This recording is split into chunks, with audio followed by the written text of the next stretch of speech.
I met you through Jorge Ventura. Correct. Yes, Jorge Ventura. Yeah. Yeah, great guy. And how did you meet him? Just through Instagram or through the internet? We were on a show in Venezuela one time talking about the border crisis, and then from there, we started following each other. Then we met, and then we just become good friends. And then, I met him. I've gone to Texas, met him on the border. He's been to Miami. We've hung out here, but yeah, so we've become good friends since then. Um, two very amazing perspectives on what's going on at the border. Obviously, it's like crazy huge in the news, and I'm ecstatic to just ask you questions and pepper you with questions and just find out what's really going on. And um, you're based out of Florida, Rolando? Miami, Florida, but specifically Coral Gables. But you're in Miami-Dade County, so yes, I'm in Miami, Florida. And so when you're an attorney with Florida, specifically, you deal with immigration in Florida. No, actually, I actually work all across the country since immigration is.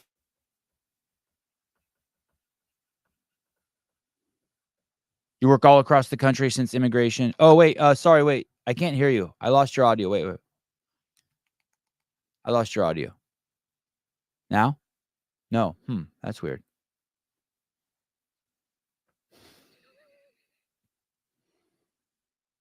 I don't know what happened. Maybe you have to log out and log back in.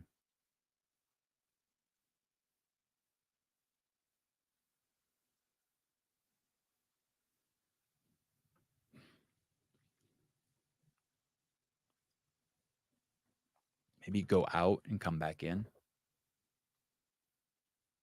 Rolando Vasquez, he's going to log out real quick, and then he's going to log back in. He is an attorney out of Miami, Florida, and specifically, I think he specifically focuses on immigration for Venezuelans, and he's been doing it since the Trump administration, and then now during the Biden administration.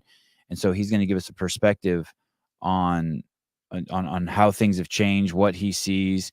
It's going to be awesome seeing. It's going to be great hearing his perspective on how things have changed, what he sees, what the problems are, what the successes are. Although it's weird, like we don't seem to hear any successes. Just from the little bit of research I did on Rolando, it seems like the people who are trying to get in the country legally are actually being hurt by this new wave of chaos. Hi, can you hear me? Oh, yes, perfect. I can. Okay. So you were saying that no, you don't only deal with immigration. You don't only deal with immigration in Florida. It's basically just any immigration coming into the country from anywhere.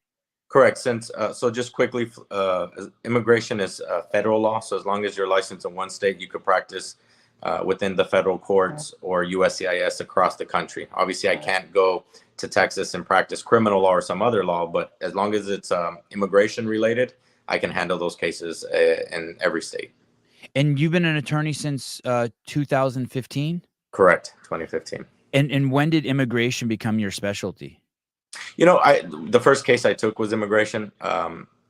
Before going in, before graduating, I was actually at the public defender's office here in Miami as a certified legal intern. And then that year I was there, it helped polish my litigation skills. So I'm very grateful for that reason. And I'm also grateful because I realized that's not what I wanted to do. So I looked for other areas. And, just being, Hispanic, living in South Florida, being around being in the immigrant community, just naturally, it was organic. It became something that it was a natural consequence, basically, that I would go into immigration. Who was president in 2015? Was that? Yeah, well, let me see. Are you saying Obama? Was it Obama? Was Obama president in 2015? Yeah, so it wasn't Trump. Yeah, Trump was not in office yet. And he got in 2016. Correct.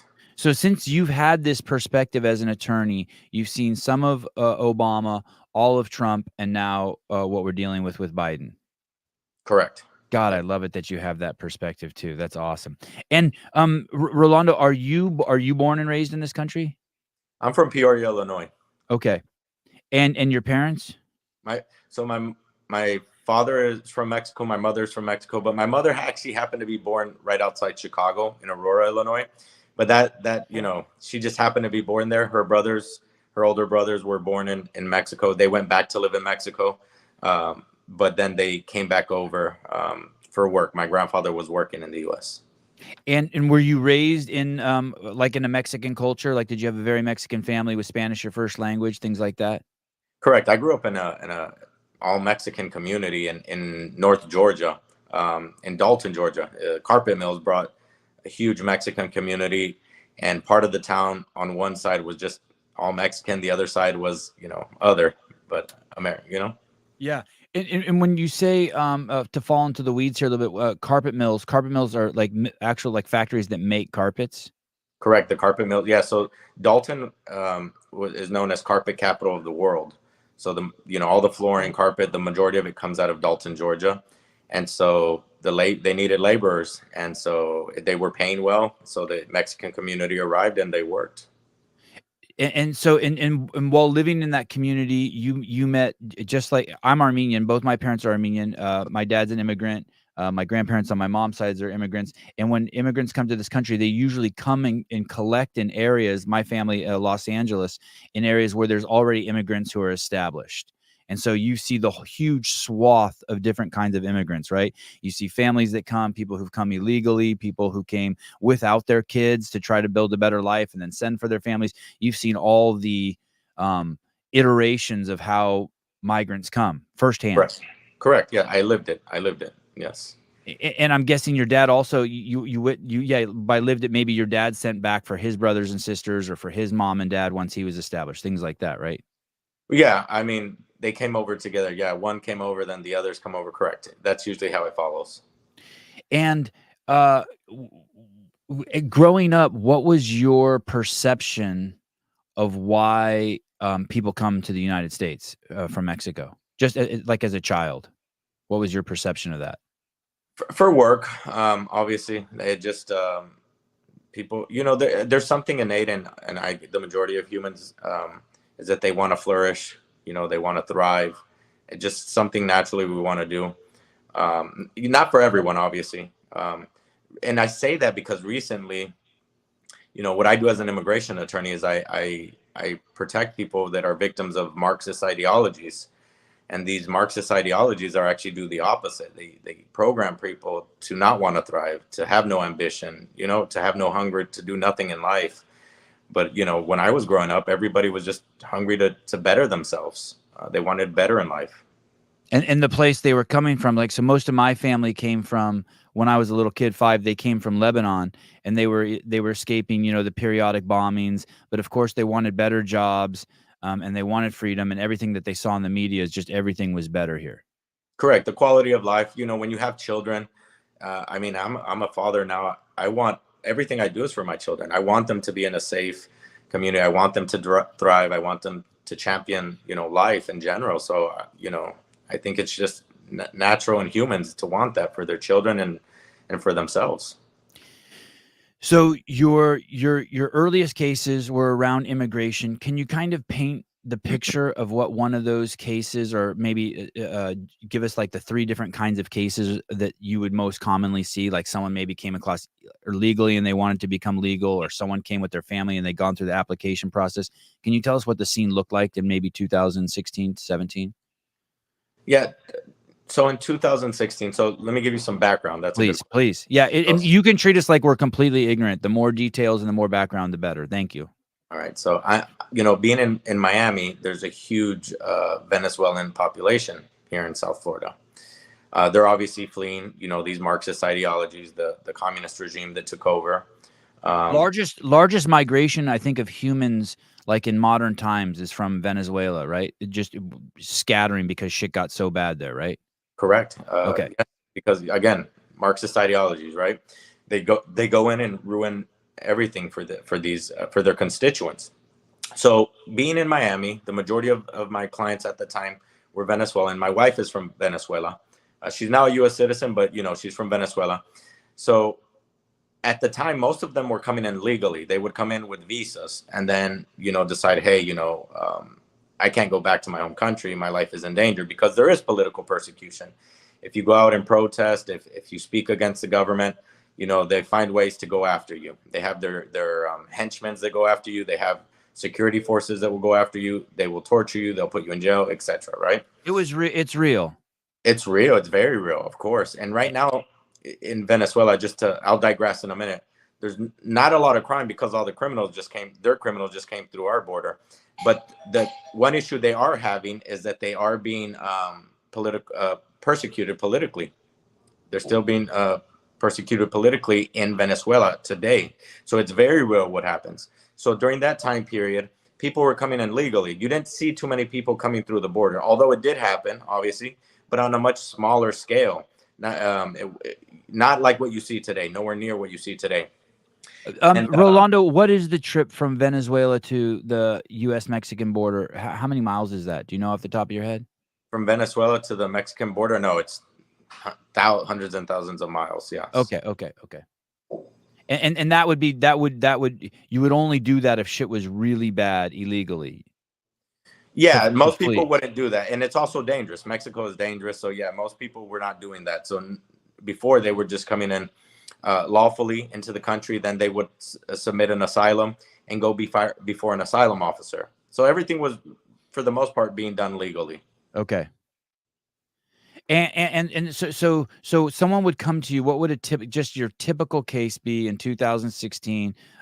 They contact you. I assume they speak to you in Spanish and they need help. Rolando, I want to come to the United States, or I'm already here in the United States. Can you help me so I can be here legally and start working? No, they were pretty much all here. I mean, yeah, I do have consultations where they're abroad and they're looking to come over legally, but the ones who were requesting asylum are pretty much all of them were here already. Yeah, all of them were practically here, requesting asylum in the country. They would talk about what happened to them, the persecution they experienced in their home country, and then from there I would go on to represent them before the asylum office or before the immigration court. And then what I did see is slowly, I would say in 2019, we did start to see more people come through the border. But then immediately, at that time, President Trump was in office. They closed that border down. They shut that border down and made everyone who was requesting asylum wait in Mexico. So now you couldn't just come over and wait inside the country. You would request it, but you'd have to wait in Mexico. And if your case was approved, they would allow you in with the benefit that you received. So then I started to see a change. More people coming through the border.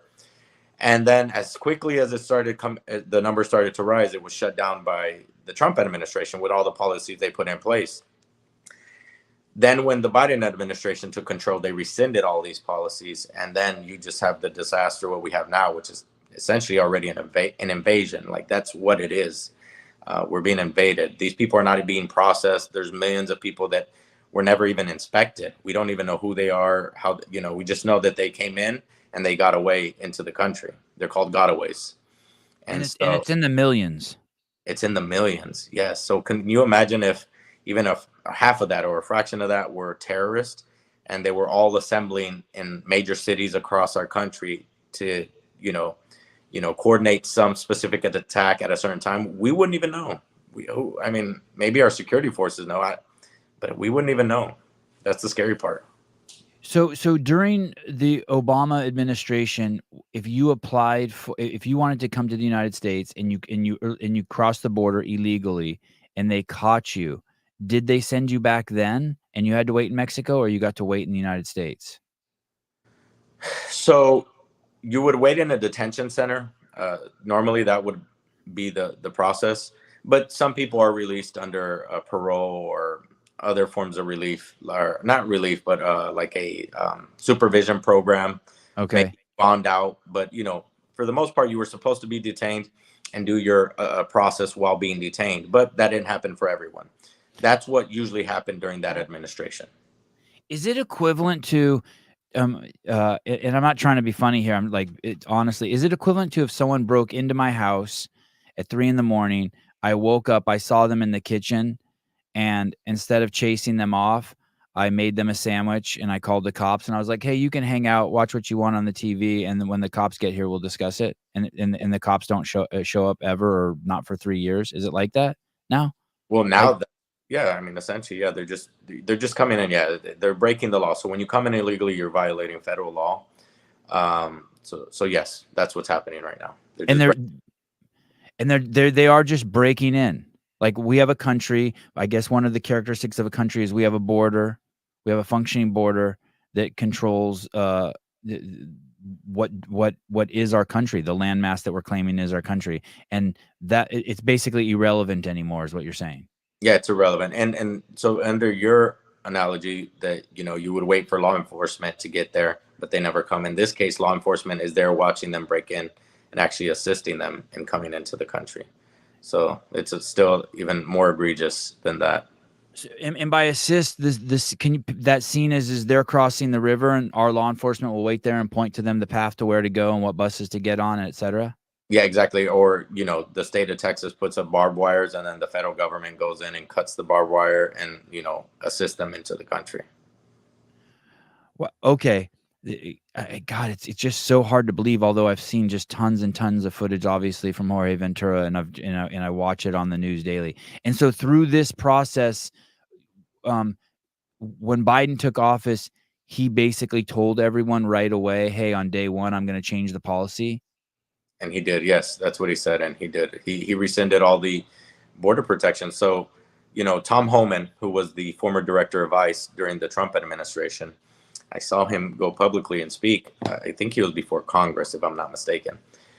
And he said he's the first president because Tom Homan has been with the administration for, I think, 20, 30 years, if I'm not mistaken. And he said Biden was the first president he's seen that actually go and unsecure the border, intentionally unsecure the border. So every president has taken some steps to secure the border, Trump being the most aggressive. And then to have a president come in and just unsecure it intentionally, that's unheard of. Obviously, there's motives that administration has that the American people are not on, are not with. We're not with that agenda. There's this argument that you hear regularly that we need illegal immigration. That basically what illegal immigration does is it allows the people who are lower on the rung to move up on the rung, because the people who come in illegally can take their jobs. So those people who come illegally, they're the most hungry. That they'll basically they'll work in the fields. They'll do these really low paying jobs, and they'll come in and they'll take those jobs, and those are kind of the foundation of the U.S. economy. Is there any truth to that from your purview? I wouldn't say that argument would justify to break the law and to do things illegally. That doesn't justify it. But do we see immigrants who have entered illegally do jobs that other Americans won't do, or residents or U.S. citizens won't do? Yes, we see it in agriculture. I remember years ago, I want to say well over 10 years ago, Georgia had these strict laws to remove all laborers, illegal immigrants, from laboring in agriculture. And it didn't work because they removed them, but then nobody would replace them. So then that immediately backfired. And so, yeah, there are jobs that residents and citizens won't do, but that doesn't justify to take an illegal action. So I'm not going to say that, it's justified. It justifies the illegality of them entering that way. So what would the solution to that be? Basically make it so that people can come here, but you somehow have to make sure that they're the right people who will take those jobs, so that I'm not opposed to that too. All of my family did that, right? All of my family that came here illegally, they all took the jobs that no one wanted. The late night security guards, the working. There's different things for different people, but Middle Eastern people, they might not be in the fields, but they'll take the jobs running the 7-Eleven, from midnight to 8 a.m. They take the jobs of being security guards. They take the jobs of driving forklifts, shit like that, in places that no one wants to do it. There basically has to be a way to figure out how to do that legally. Correct. Yes. Well, there's legal ways to come in as an agricultural. So that's what I'm saying. I would never jump on that argument and say I support it, because there are legal ways to come in and work as an agricultural worker. You just have to go through the process. So no, coming in illegally is never justified. You're breaking federal law.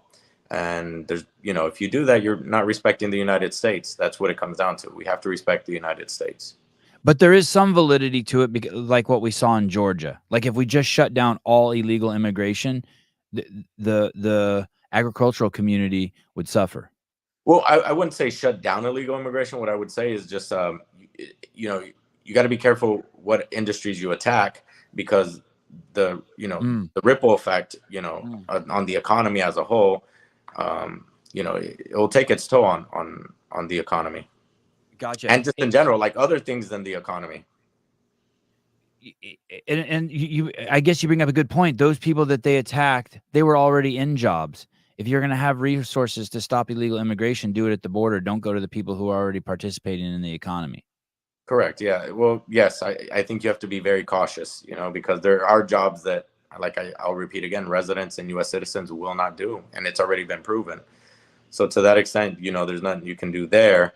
But yeah, it still doesn't justify immigrating illegally. One of the things that I've heard that's changed is there's this misconception that it's Mexicans coming across the border, and it's not. They make up a small percentage since Biden took office compared to who's coming over now. That maybe it used to be Mexicans, but now they're a small percentage. Is that true? That's very true. Yeah, it's a very small percentage compared to the other countries coming in. Yeah, I think Mexicans like being in Mexico more now. I mean, even though it's very dangerous with the cartels, I guess that is one situation they're experiencing, that the ones that do come over are usually tied to fleeing the cartel violence. But yeah, it's a very small percentage. And how many Venezuelans do you estimate or have come in the country in the last 4 years, or since Biden took office? That's a good question. I would say that we know and don't know about, I would say millions. I think we're already in the millions. I think they put lower numbers, but I think we're over 1 million. I wonder what Venezuela's population is. I think it's 36 million, and I think 7 or 8 million have already left the country, approximately. According to this, what I just pulled up, it says that there were 30 million people in 2022. So what you're saying is yeah, and it was like 3% of their country's population may have come here. Yes, that sounds about right. If in 2022 it's 30, then yeah, about 6 million had left by that time, is about the statistics I'm talking about. But that would be 6%. Wow. Yeah. So there's in Florida seems to be the gathering spot for them. Not just Florida, no, they're scattered out throughout the country. But obviously Florida is Miami and Orlando were the major cities that they arrived to initially, but now they're all over the country. They're everywhere in the country. And Rolando, when you said that they were this Marxist ideology took over, that's basically they just basically rape and pillage the upper and middle class. That's what that is. Yeah, basically, yeah, exactly. And then use the lower class to say it was them who kept you oppressed. This populist political propaganda that they spew, and that that they're going to take from the rich and give to the poor. So yeah. And then when you do that, the entire economy collapses because there's nothing going on. Everything good closes down. The good restaurants, the good schools, everything good. All the middle class and upper class shit gets decimated. Correct. There again. So right now there are some high end, how would I say this? Entities like restaurants. I think there's Ferrari in Venezuela, but it's only for the elite, the people who are with the regime, right? Because they have sold billions of dollars over these past 2 decades, and with that money, they really can't flee to other countries, so they have to entertain themselves within their country. But that's only for them. The 99% of the rest of the population don't experience that. So yeah, that's what happens. And they expect you just to live in the land of equity, so like a prison. Everyone has the same sheets, the same house, the same. It's just you're meant to just stay on your rung. Yeah, extreme poverty. You're meant to live in extreme poverty, and everyone's equally poor, and they control all the basic necessities: light, water, gas, you name it. All basic necessities are controlled by them. Yeah, media, everything. So the free market's gone. Correct. And just like in this country, everything the government touches and takes away from capitalism turns to shit. Correct. Yeah. There's no competition, and it just turns to shit. Correct. Wow. Any signs of that changing in Venezuela, or no? Do they have a firm hold on that? You know, when President Trump came back, that was like a very important time for Venezuela, that things could have changed. And if Trump would have stayed in power, I believe it would have changed. Um, but now, if Trump does come back, this is just my opinion on seeing what happened. Venezuela has essentially attacked us, in my opinion. They've sent all their criminals into our country, to continue their life of crime and to attack U.S. citizens and to continue spreading these Marxist ideologies, right? So that's an attack. They're sending their agents into our country. They've been sending them in for decades. I've been at war with these people for the past few years. And, you know, if Trump gets back into office, he's not going to forget what they did to us these past 4 years. And he's going to know Maduro and all of his other clan at the top did this intentionally. So, you know, I think there's going to be consequences to what they did these last 4 years. And Maduro is the current leader of Venezuela? Correct. He's the current leader. I don't even want to call him a president, because they don't legitimately, you know, take power. They take it by force, by fraud.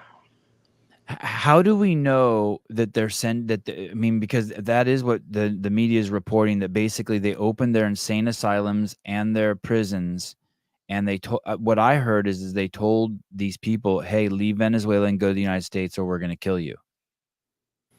No, well, no, they didn't tell them they would kill them. They said they actually worked for them. All these criminal organizations were released from prison. So let me backtrack a little. Please.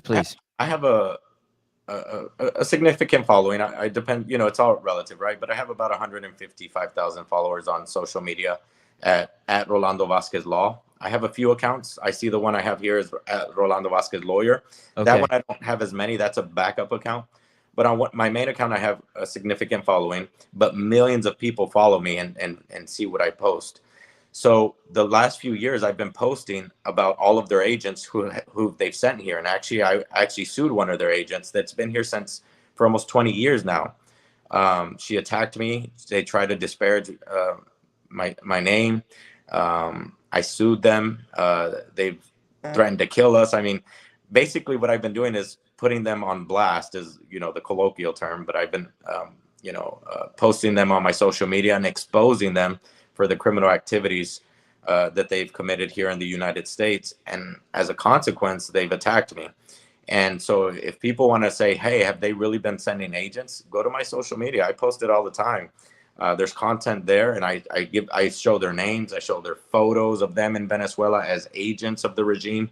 And now all of a sudden they're here in the US, and most of them are committing crimes. Why? Because they were sent here to do that. They're sent here to destabilize their country. They're sent here to spread their Marxist ideologies. And they're sent here to do the work of the regime. They have everyone from influencers, people in the media, journalists. They have people that are on Telemundo, Univision. I mean, they have people everywhere working for them. So same as the United States. Basically, I was seeing yesterday, I saw a story that a year before Jeff Bezos bought the Washington Post, he got a $600 million contract with the CIA, and that the guy who purchased the New York Times, he's a Mexican guy. He was an open border policy guy, and that he bought the Times in order to push his open border policy agenda. You're saying it's just like that? Yeah, no, they have propaganda machines in Venezuela. And actually, my account, Rolando Vasquez Law, I can't find it. Just put at Rolando Vasquez Law. It was knocked down. I just recently recovered it, and I know who actually did it. I'm not gonna say it, but I know who did it. They are connected with the Tren de Aragua, which is a criminal organization that came into the country, and they were upset because of all the content I was publishing. I was exposing them, and they wanted to silence me. And years ago, they tried to silence me by. Oh, I see it. Okay, I see it.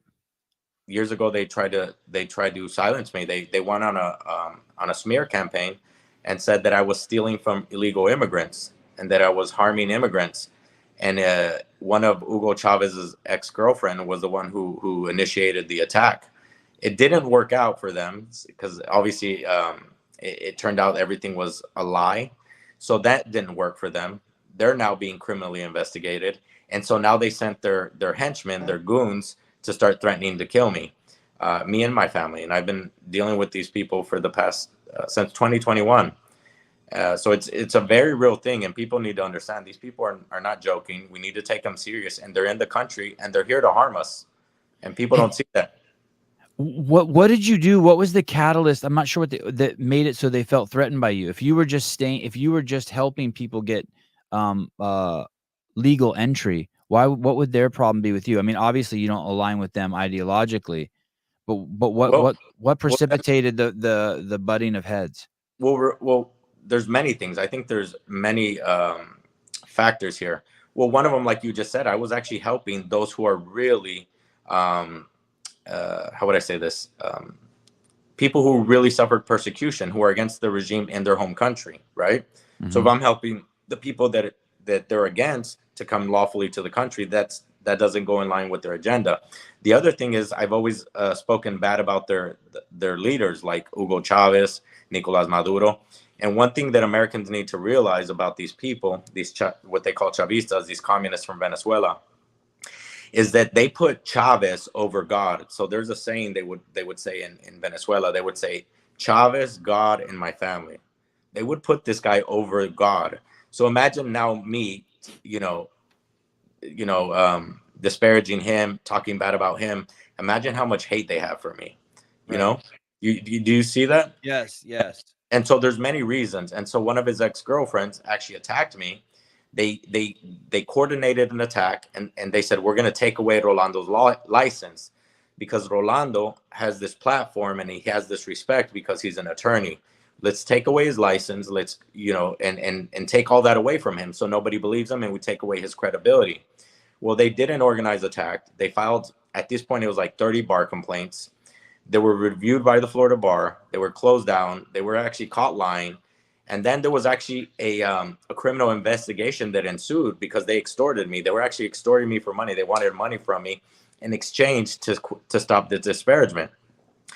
And so there was other crimes involved. And in that case, I don't want to get into the talk more about the.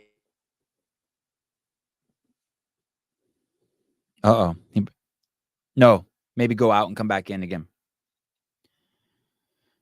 God, I would not want Venezuelan gangs to be have even my name in their mouth. My God. Yeah, I wonder how they took down his Instagram account. 154,000 followers, 2,500 posts. Shit, I wonder how he got it back. Looks like there's pictures with him with Trump, Marjorie Taylor Greene, Jorge Masvidal. Pictures with him at Mar-a-Lago. It looks like he's a busy man. What a wild story. Looks young too, huh?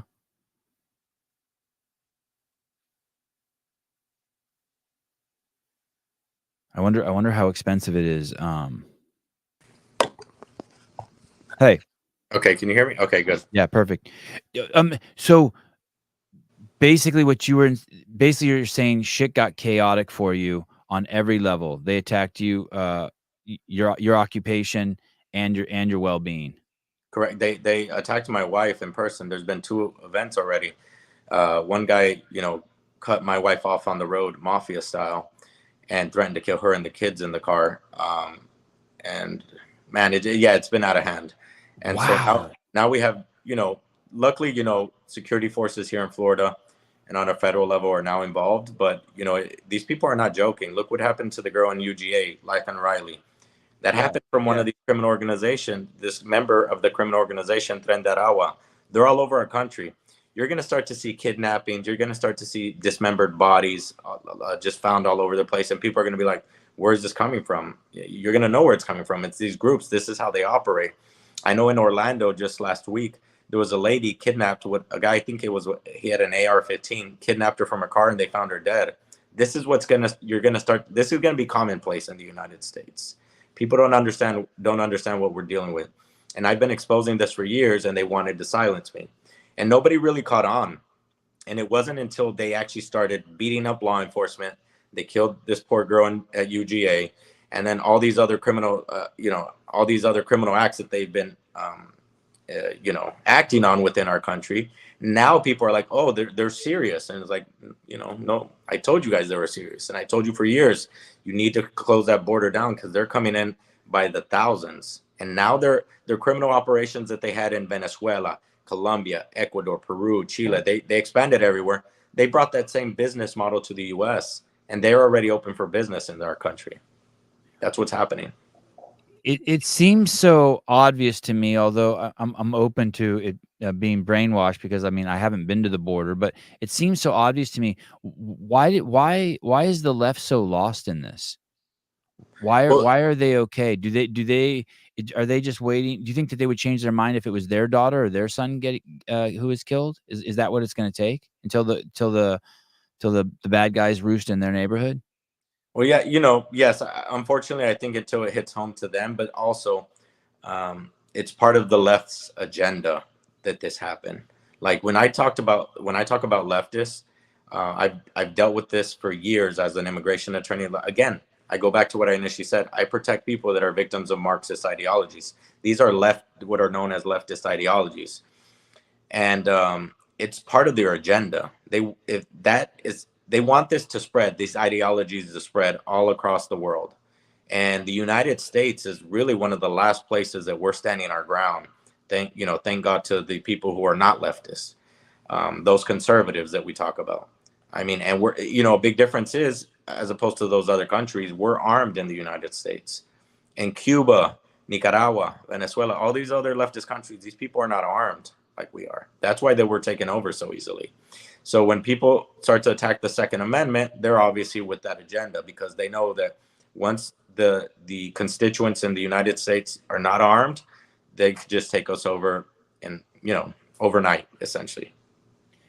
I finally understand what you mean, Rolando. Sorry, I'm a little slow to it. When you say that you defend people who are victims of the Marxist ideology, meaning those people who were fleeing the country were having bad shit happen to them by leftist governments, and your job was to bring them to help them get settled in a place where they don't have to deal with that and where they can thrive. Yeah, they're safe. And United States has always brought in the best and brightest of other countries. And trust me, I've helped doctors, lawyers, architects, the best of Venezuela come to this country. So, I look back now and there's some that I've helped that I now realize were actually with the regime. But, everyone's time will come. The truth will be exposed at a certain point in time, because it's very easy for them to fabricate and stage a persecution and then come to the U.S. Many of them do that. Right. They'll stage their persecution and they have such good cases. And then, when you look deeper into it, they're very much tied to the regime and they were actually sent here. And then, they're sent here for a reason and they're carrying out an agenda.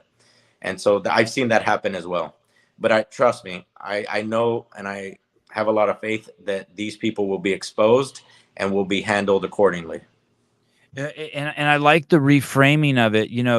Maybe at one point, or someone might see you as an immigration attorney, but I like the reframing of it is like, hey, because of the laws of this country and the border, your job is to help people fleeing persecution, totalitarian regimes, slavery, all that shit. I really like that. Yeah, that's really what I do. That's what I focus on. And I can't imagine, and these people aren't wealthy people, so it's not like you can be charging them an arm and a leg. You can't be charging them $500 an hour. No, we have to come. So we usually do flat fees in immigration. We don't usually do hourly rates. So yeah, flat fees. And how did these this gang, how did they attack your Instagram account? How does that work? They just start complaining to Instagram? Well, I don't want to get into the details because there's still some things being investigated by, on a different level. So without getting into that, but I know who it was and who, it's tied to the Tren de Aragua. Because I was exposing them, I would put the pictures of them, where they live in the U.S., their names, what the crimes they've committed, and they don't like that at all. But, there's something they started with me, just to be clear, because if they ever watch this, they started with me years ago. They were upset that I didn't, that I refused to represent agents from the regime. They're upset that I was talking about Hugo Chavez and Nicolas Maduro and about Chavistas in general, about communists in general. And so then they felt that they were that they had the right to attack me and my family the way that they did, in the different ways that they did. So, you know, they started this fight, and I'm not backing down. My Instagram account vanished.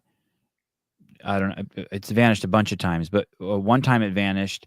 I was given a number of someone on WhatsApp, and I contacted them on WhatsApp, and I started talking with them. I said, "Where are you?" And they said, They told me they were in Argentina, and they said for $800 they could get my account back. So I sent them the $800 through some sort of they had already gotten an account back for one of my friends. So I figured. So I sent them the $800, and they contact me a week later, and they say, "Hey, it's going to be another $500." And I said, "Hey, here's the deal. You can just tell me you stole my money, and we can part our ways. I don't care. You can send me my money back, or you can get my account back, and I'll give you the $500 after you get it back." So in this chat, he goes, "Check your account." And I checked my account, and it was back up. So I sent him the additional $500, right? Then a week later, my account was gone. And they contacted me again. They're like, "Do you want your account back?" Yeah, no, these are And I'm like, "No, thank you." But at that point I realized, right, that there's kids in Argentina. They were young kids, you know, by kids, I mean 18 years old, who somehow have access into our social media platforms in South America that, you know. No. So exactly, yeah, you're exactly right on. So what they do is there's a business behind this, closing accounts, and then extortion. Yeah. It's an extortion. And then, you know, you want it back, pay me and you'll get it back. And then they're extorting you consistently, and they live off these extortions, unfortunately. And what's interesting is that begs the question, what is Meta doing about this? Right. Right? Oh, you know what they told me? One of the guys told me that so he's just the agent for someone who works at Meta, which makes perfect sense, right? There's someone inside there who is. It's like taking money at the border to let people in. There's someone at Meta who's like controlling that gate, right? Yeah, no, and I believe it. That has to be what's happening in that case. Like, so what's happening is there's people in Meta who are actually making money off this extortion. Yes, a racket, yeah. A racketeering. Wow. So it makes sense. I believe everything you're saying, because I hear it from everyone. Oh, I lost my account and I paid to get it back. Everyone does that. Everyone. So again, it begs the question: does Meta even know that this is happening?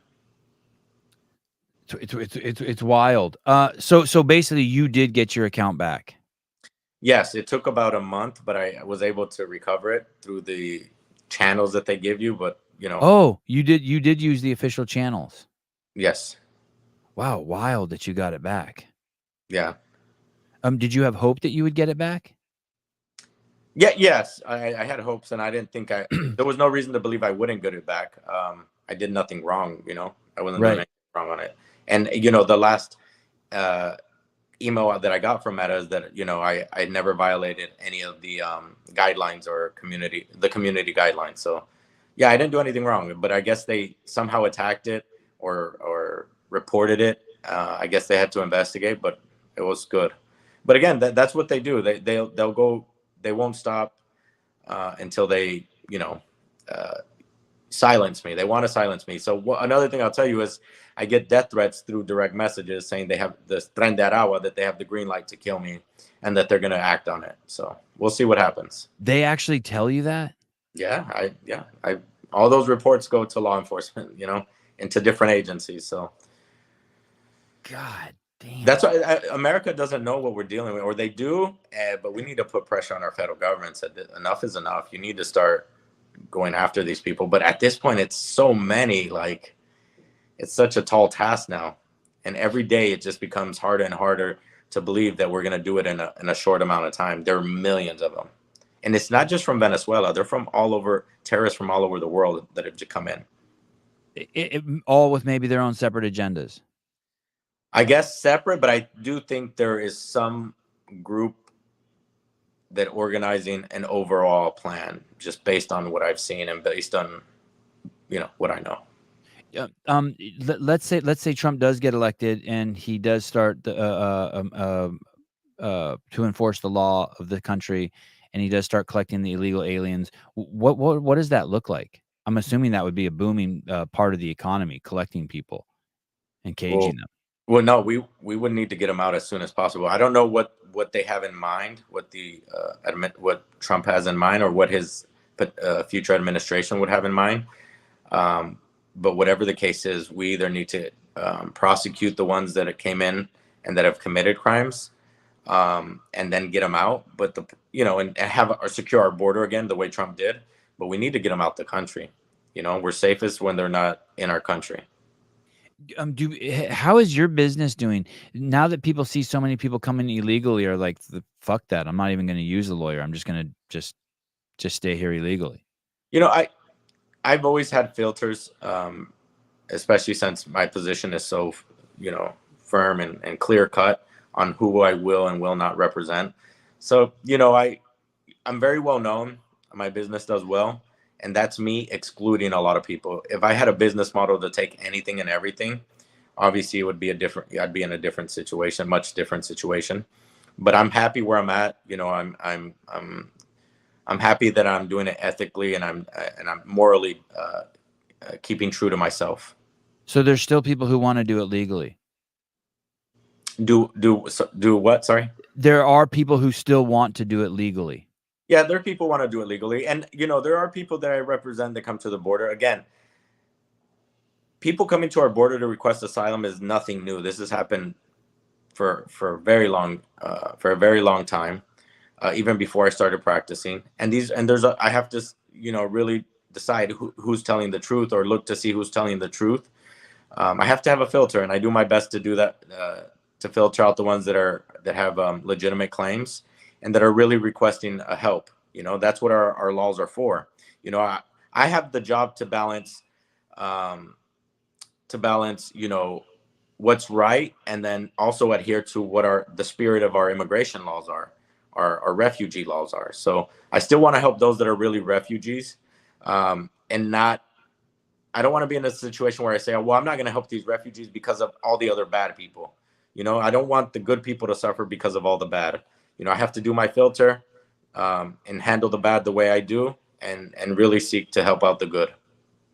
God, the Venezuelan community that was already established in Florida must fucking hate this, right? Seeing that their reputation just being tarnished. Yeah, because now everyone's like, oh, they're even afraid now to say they're Venezuelan. Unfortunately, before Yeah, could say with pride because we were bringing the best and brightest. But now that the goons from Venezuela, the people that made them leave Venezuela, these communists that would go out and attack and persecute them, their persecutors are now their neighbors. It's so crazy. It's surreal. It's unreal to talk about it like that. But the persecutors are now the neighbors in these immigrant communities. And that's where I got all the information from. How do you think I got this information? From the community, the people I represent, saying, hey, attorney, look, this person is that persecuted me, or that killed this person in my family, or that did this, whatever. And Venezuela is now here. Here's his name. Here are some pictures of him. And they give me all the information. So I have so much information on all these people. right. Yeah. What about? Do you know anything about the Chinese who are coming across the border? No, because I'm not in that community. But it's still awkward because the Chinese Communist Party have. They have a lot of people at their disposal. They have a lot of people. Well, but they know what they do. They have that facial recognition. They know who leaves and who comes back into the country, how long they're leaving. They know all of this. So these people are just escaping and they don't know about it. I don't buy that. And they're all single males. The majority of them are single middle-aged males, and they just escaped from China. China didn't know. When China keeps a close grip on all their constituents, I don't buy that. I don't buy it. When people come here legally, and they pay you money, how long is that process? How long is the process to come here legally? Well, it depends. There's different visas available for different reasons. There's different timelines. Some can be, in weeks. Some can be years. It just depends. That's a really broad question. I get where you're coming from, but it depends. If you're coming to labor temporarily, you could probably get that process out in a few weeks or a few months. but if you're a family petition, that could take years depending on who's petitioning for you. So it depends. This guy, Alejandro Mayorkas, I don't know how closely you follow his story, but there are these stories now that he was working for an NGO. He was on their board, and now that NGO is putting up leaflets in porta potties and along the border saying, when you come to the United States, make sure you vote for Biden. Yeah, And that no. he's somehow involved in that. And God, when I hear that stuff, that shit's scary as shit to me. Yeah, obviously Alejandro Mayorkas is doing nothing to secure the border. I mean, I did see that about the flyers. Yeah. But, you know, we know what it is. At this time, I stopped looking into the details because no one has to tell me any different. My mind is made up. I know what's actually what I'm seeing. I know what's happening. I keep a lot of it to myself, obviously, but I know what's happening, and I know who's on whose side. So when you say you know what's happening, you're talking like from a big picture perspective. Like, let me just throw out there, like there's this organization, World Economic Forum, and they believe that there should be one world and there should be no borders. So big picture, you think things like that are happening. You think somewhere along the line, like, hey, because this same thing's happening in Europe too, right? Correct. It is happening. That's what I'm saying. No one has to tell me different. Like, I'm not going to be afraid to express what I'm actually experiencing. So yes, that's what's actually happening around the world, and they've talked about their agenda so openly. So and they've implemented it. They have the resources and the power to. So it's not like anyone can sit here and say they're not doing it when they're actually the one saying that this is our plan and they're actually implementing it. So right, they're not even hiding their agenda. Exactly, they're not hiding it, so no one could say that's just my theory or my belief. Like, no, they're actually saying it. They told us. They said it publicly. Yeah. Yeah. It's bizarre. And so you think that people like Alejandro Mayorkas and what are in on that that they've put maybe their allegiance to something else besides this safety and security of the United States border? Do you think that they know what they're doing, or they're just idiots? No, they're not idiots. I mean, I think I don't want to say it in this way in their defense, but like, I don't think they have an option to do anything else. So I think they're forced to do this one way or the other. I mean, it is what it is. That's what's happening, and they're on that other side. They're playing against the U.S. And like I said, I don't think he has an option to say he doesn't want to do it. So I'm not saying that in his defense, but right, whatever way you look at it, he's in on it, whether he's doing it voluntarily or not. Doesn't the stress of that sound like you wouldn't be able to ever sleep at night ever again if you were in his shoes? Like, you would just like how would you live that? Well, it depends on your moral compass. There's people that, you know, could sleep at night and they're the most vile human beings on earth, but you know, it just depends where your moral compass is. I'm not saying that I'm perfect or that anyone in this world is perfect. Right. You know, it depends on the moral compass of the individual. Is Florida, the way we perceive Florida here in California is that they're actually handling their business, that DeSantis is actually doing things, taking action, and that the state is moving forward basically to secure its borders and make it a safe place. You know, they got they passed these pretty aggressive laws. If you're under 14, you can't use social media. Like, basically these things that a lot of us think are helping to protect the kids and the citizens. Is it really like that living there? Yeah, no, Florida's amazing. Yeah, I think they could do more, but you know, as a constituent, we always need to request more. We always need to request more from our government. So yes, but we are living very well in Florida. To give you an example, the squatter situation, right? You see it in New York, where the homeowner will be put in jail for removing a squatter, right? The squatter has, you know, apparently rights under their laws. Here in Florida, the sheriff in one of the counties came out and said, you know, if anyone goes into your house, you have a right to shoot them, right? And they even said, we prefer that you shoot them to save us tax-paying dollars. We don't deal with those leftist ideologies here in Florida. I'm very happy that we're very conservative here in Florida, and that we have a governor. And then even at the local level, we still have those same. They carry through those same ideologies. And we actually live it. So I feel very safe and secure, although we do have crime and we do have people coming in to commit crime, but they're handled accordingly.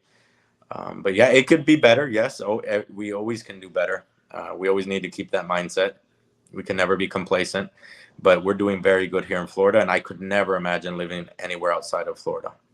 Basically, some of these states just allow people to steal your house, and Correct. they support the thievery of homes. And these are leftist ideologies. Like in Venezuela, that's what it is. You just go squat and take people's houses over. There was this guy on social media that was spread who was a military in Venezuela, and I actually sent his information to the right agencies, and they detained him recently, right? I saw that. Yeah, I saw that. Yeah, I know which guy you're talking about. You're talking about the guy who gave the 5 steps on how to steal a home? how to steal a home, how to steal from Walmart, how to abuse the welfare system in the US. I mean, everything he was doing was just a planned attack on the US.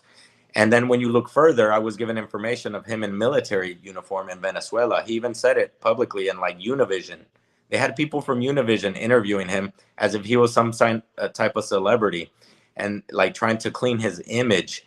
And he was talking about his military experience and training and education. So it's like he was obviously being sent here with that agenda. And that's what, my message has been to the public at large. These people are not coming in and they're just not like haphazardly posting these things and pushing these agenda. They were sent here specifically to do that. This was organized. This was coordinated. At some point, do these crime organizations flee Florida and move into other states that are more hospitable? Like Chicago. are they Chicago? So they're just kind of passing through Florida. They'll set up in Chicago. Are there a lot of Venezuelans in Chicago? Yes, right now there is a lot of the criminals are in. There's a lot of criminals. That criminal organization, Chicago, New York. Well, Chicago, the city, right? New York, California, but they're here in Miami too. They're in Doral, and trust me, our law enforcement is very much aware of them, and they probably don't even know it, but they're very much aware of them, and they have a big presence here in Doral, which is in Miami-Dade County. I don't mean to speak in be hyperbolic, but Chicago's ripe for takeover. I feel like anyone with some semblance of organization could just take that city. It just seems like everything I hear just seems like a complete shit show. I mean, they haven't had a leader in 6 years. No, it's really bad. Yeah, Chicago, unfortunately, because that's where my roots are from originally. Even though I was born in Peoria, my family, was in Chicago. That's where we're from, and it's such a great city, great heritage. I mean, legacy, everything, and just to have all these criminals come in and these leftist politicians come and destroy such a beautiful city. It's very saddening. It's heartbreaking. Hey, what about Los Angeles? What's the deal there? When I think of Los Angeles, I just think of all of the fentanyl addicts and petty criminals that they try to call homeless, but we all know that they're drug addicts and petty criminals. Is there anything going on there in terms of gangs and large groups of people coming in? Well, I don't know too much about Los Angeles, I'll be honest, but I do know they do have a presence there, at least the criminal organization I'm talking about. And I do know the lawlessness that's happening. And you're right. Everyone who I talk to, it's not the same. There's a lot of people who have fled California. Look at the numbers. That should, speak volumes to you. How many hundreds of thousands of people at this point, right, have left California, if I'm not mistaken? Is it already? Yes. So many. And yes, so many have left. And people say to me every day, how can you still be there? Yeah, so many people have left. I think Skid Row when I think of Los Angeles at this point, unfortunately. I've had a friend go in recently and said, wow, he's like, I should have never gone to Los Angeles. They didn't even have fun. They didn't like it. Yeah, it's bad. It's just bordered. There's so much retail space that's boarded up, and there are so many there's just petty criminals and drug addicts everywhere. Yeah, but that's intentional in my opinion. Like, again, I say what I believe, and I think it's intentional, and it's all by design. Meaning the in conjunction with flood the country with drugs, and then shut the country down for 2 years so people can sit around and do drugs, and then open the doors back up and no one wants to work, like that kind of shit. Intentional. Correct. And again, then you have this Marxist state, nobody working, living off the government. Again, it's all by design. You could go on and on. You could just break it down, and all roads will lead to, wow, there's a very powerful Marxist group that is sweeping through Latin America and has now arrived to the U.S. or has been in the U.S., but really we're starting to see the effects of their policies. Franco Dubac, I own the only CrossFit affiliate in Doral. Is it, how do you pronounce it? Doral? Doral, yeah, Doral. Doral. Wow, so it's a neighbor, and that's where you're at? Well, no, I'm in Coral Gables, but I mean, we're still in Miami-Dade County. All right, small world. Yeah. Hey, if Trump gets elected, Rolando, do you think that well, let's go the other way. If Trump doesn't get elected, it just expedites the chaos? There's going to be chaos, of course. Like if Trump comes into office, they're going to release all the goons everywhere. But at least we'll have a leader in power, and we will take control. And you think if he takes power, things will get worse before they get better? You don't think that he'll just fucking hire 100,000 ICE agents and they'll start rounding people up? Yeah, no, I think that's going to happen, but I think there's still going to be a bumpy road. I mean, that's what I think. I'm not going to say it's going to be like a war on the streets, is what you're saying. Potentially, yeah. Again, they did it before. Who was rioting, in 2020, 2019? You saw the riots. It's a bumpy road. Yeah. But I think with that leadership, and I think we'll see a rise in people who enlist in our military. I think it's going to be a bumpy road, but I think we'll take control fairly quickly of the situation. And probably the military has been compromised also, right? With all of these illegals coming in. That they want to make illegals give them the ability to wear the uniform. They want to give illegals the ability to wear uniforms at a local level. Can you imagine these people that were persecutors in let's just say Venezuela, since we were talking about that? Now there's certain jurisdictions that will allow them to be law enforcement agents, and now they are law enforcement agents. And then, can you imagine that? That's just it's not far-fetched anymore. It's actually a reality. It's very real at this point. It sounds like Minneapolis.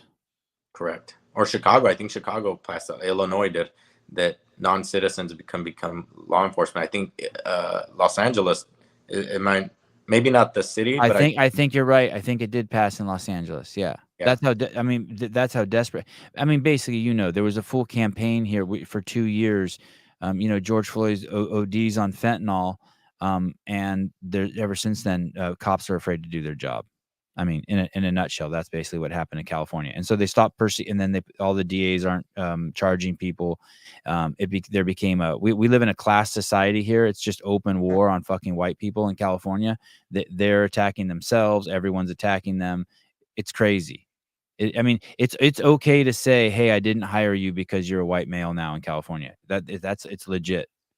Yeah, man. I mean, it's like a Black Mirror episode, dude. It's crazy. We're already in the twilight zone. Yeah. Someone say, yeah, we're in the twilight zone. Unfortunately. Is there any reason? Let's say I did cross the border and I crossed with my family and I got here and I'm working and I'm just minding my own business, but my shit's illegal. I got a wife. I got 2 kids. Is there any reason not to start the process? To become let's say I come to the state. Let's say I cross the border. I'm here in the United States. I have my wife. I have my kids. We're all illegal. I'm working at the pastry shop. I got another job working fixing flat tires. I'm working 3 fucking jobs like every amazing immigrant. And but I'm not legal. Should I go down the process of starting to try to become legal? Should I be afraid of that process? Well, you shouldn't be afraid, but it depends what what the reasons, like what your reason for being here is. Like, because you want to work, but you want to be able to also to put your head down at night and sleep without worrying. Like, you know what I mean? Okay, so like if you fear persecution in your home country, then yeah, you should start a process. And actually, I think our government, no matter what administration it is, you would want to be notified of who's in our country and why they're here, right? So that's a step forward. So yes, I do think so. But again, just because people want to come and work here, then you need to go through the legal channels to come and work here legally, correct? I hear you, but it seems kind of fucked that let's say you're not persecuted. Let's say you just live in Mexico. Life sucks there. Coca-Cola owns your neighborhood. The water's dirty. The education sucks. And you just want to come here. So basically you're saying if you're not persecuted and you come here and you get a job and you came here illegally, but you're now a tax-paying citizen, shit could get bumpy for you. Yeah, because we have to have a rule of law. That's what separates. I hear you. Yeah, we have to do that. Like, there are a lot of desires. I wish I was a billionaire. I'm not going to go and steal money from people just to be a billionaire, right? Like, right. You not everyone has wants and desires, but you can't have everything you want, right? Right. Not in that way. Not in that way. Not to say, well, I'm going to do it illegally, and it's just not the right way to do it. We still have to have a rule of law. Our laws need to be respected. There are legal ways to do it. Go through the legal channels. How many attorneys are there like you think, that are solely focused on helping people who have been fucking crushed by the Marxist regimes in other countries, who are helping expedite and allow people to start a new life here in the U.S.?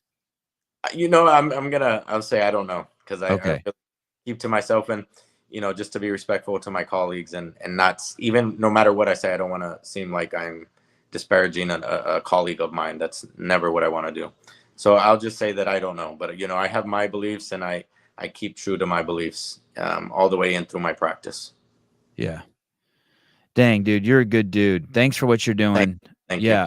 Thanks for what you're doing. Great to meet you, and I'll keep in touch. Stay safe. Thanks for not backing down, and I hope I'll circle back around. Hopefully, Trump gets elected, and we can have this discussion and talk about how things are changing. Hopefully, yeah. I'm hoping so too. And thank you for having me. And you said I'm a good dude and everything. I'll just say that I'm not a perfect person, nor do I try to portray it. But at this stage, at this juncture that we're at in the world, I mean, either you're with the good or with the bad. If you're with the good, you don't have to be perfect. But, there's a clear delineation between what's wicked and who are the good at this point. I think it's very clear. So thank you, brother. Thank you. I'll talk to you soon. Cheers. Nice to meet you, Rolando. Thank you.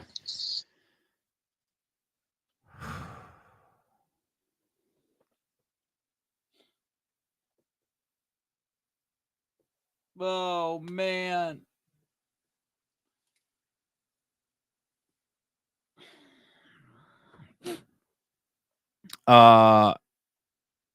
So here's the deal. I know so many people have so many questions and have so many fucking things they want to chime in about. I saw it. I'm a whore, but that one was too much. I guess it wasn't too. Barry McCockiner. How does Rolando feel about quarterfinal leaderboard shakeup? I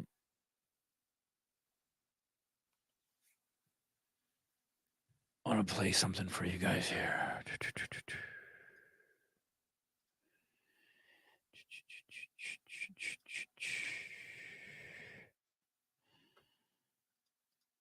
I can't even believe we're going to do this. This show is going to be off the hook. And thanks to Born Primitive, I just called him up and I'm like, hey, you want to fuck with this? And I spoke to Claire over there and she's like, yeah, we'll fuck with this. Okay. Actually, she's supposed to tell me today, but I think that they will. She felt positive. Okay. This is Taylor Self. He made this yesterday. Okay, here we go. Listen up. Up, you guys. Taylor Self from Sentinel Training and Taylor vs. the World on the Sevon podcast. Got something exciting coming down the pipe this Friday, 10 a.m. Eastern, 7 a.m. Pacific on the Sevon podcast, episode 1 of Kill Taylor. I'm going to be writing a workout, and I'm going to do that workout live. And then if you think you can beat me, we're going to drop the StreamYard link in the chat, and you're going to join up, and you're going to do it live. If you don't beat me, we're going to make fun of you, and we're going to kick you off. If you beat me, and you beat everyone else, you're going to walk away with $500. $500. Nobody beats me. The money rolls over to week 2. So then week 2 is $1,000. Nobody beats me in week 2, rolls over to week 3, $1,500, etc. They might be wheelhouse workouts, and you probably don't stand a fucking chance. But it's $500. This week, you're gonna need a climbing rope, 15 foot, and some kettlebells. Make sure they have a visible weight reading on them. And listen, your ass is gonna be on the line. So if you're fucking ripping away no reps, shorting reps, if you look stupid, we're 100% making fun of you. So bring your fucking A game. If you want $500, you're going to have to earn it. What's up, you guys? Taylor Self Hey, from Sentinel how Training. good is the and part Taylor where he versus the world laughs? on the Sevon Podcast. Damn, I want to just fast forward to the part where he laughs. God, he's got a great laugh. So, for starters, I don't want to hear anyone's ideas. Like, just keep your fucking ideas to yourself. Like, I don't want to hear them. Like, I look at the comments, I'm like, Jesus Christ, everyone, shut the fuck up. Like, I'm not interested in your ideas. Here's the deal. This is how it's going to go down. And I know I'm going to have to explain this 1,000 times, but it doesn't matter. You guys will figure it out. We'll come on at 7 a.m. Taylor will be in front of a rope and some kettlebells, I guess. He's going to do this workout. Hey, what's up, Jeez Louise? Good to see you, buddy. No. Sevi, this is a two-way conversation. No. Listen.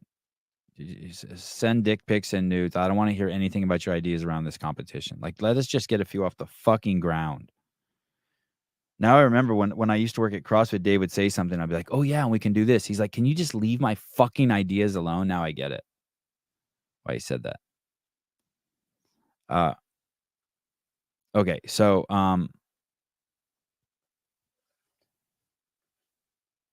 by the way, whoever won Corey Politos from the Power Planet business plan, no one collected on that. No, like, I don't care. I'm glad. I hope I get the credit for giving away a $500 gift certificate and no one gets it. Also, I don't think Lindsay Lane or Fee Sagaffi got their $300 Born Primitive. That's not on me.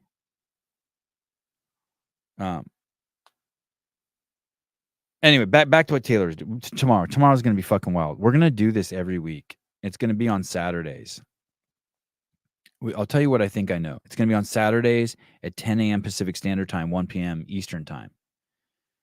So the camera will go live, and then Taylor will do the workout, and then we'll run the phone number down below here. This number. You'll text that number, and I'll send you a link, and then you'll pop up. There's a waiting room down here in StreamYard, and you'll just pop up down there. And one by one, we'll let you guys do the workout. And obviously, if he did the workout in 4:03 and it's 4:10, we'll just yell at you, "Hey, stop. We're not interested in watching you finish the workout. Shut the fuck up." Maybe we'll say a few things to you. Your reps suck, or great job. You know, you have a future, whatever. And then we'll move on to the next person. Anyone can do it. I like Jews, trannies, boys, girls, like anyone can do it. It's completely, it's the most inclusive thing that fucking ever happened. Venezuelan gang members can do it. Everyone can do it.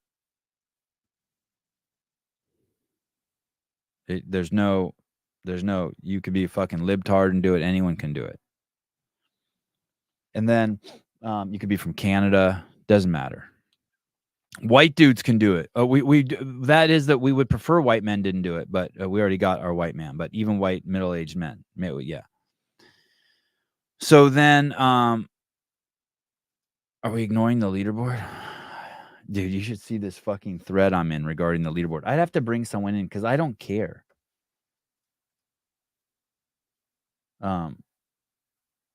If Andrew's listening, maybe he'll come on and like. I don't care. I'll care like when it's all settled. I'll do a maybe I'll do a show. When's it going to be settled? Will it be settled tonight? So then, if we have time for 3 or 4 or 5 people, I don't know, depending on how long the workout is to go, then whoever has the best time will get the $500. But if no one gets the $500, like Taylor can't win it. Like he just works for free, right?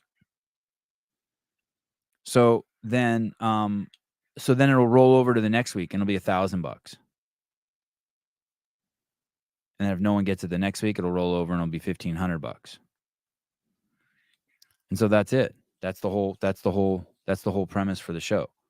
And I've always wanted to do a show with Tyler and Pedro White, but I just didn't know what it would look like. But I just want, like, they're funny as shit. Actually, Will Branstetter's funny as shit too, and so is Spin. Like, they say some fucking deep cutting shit sometimes that's so fucking funny.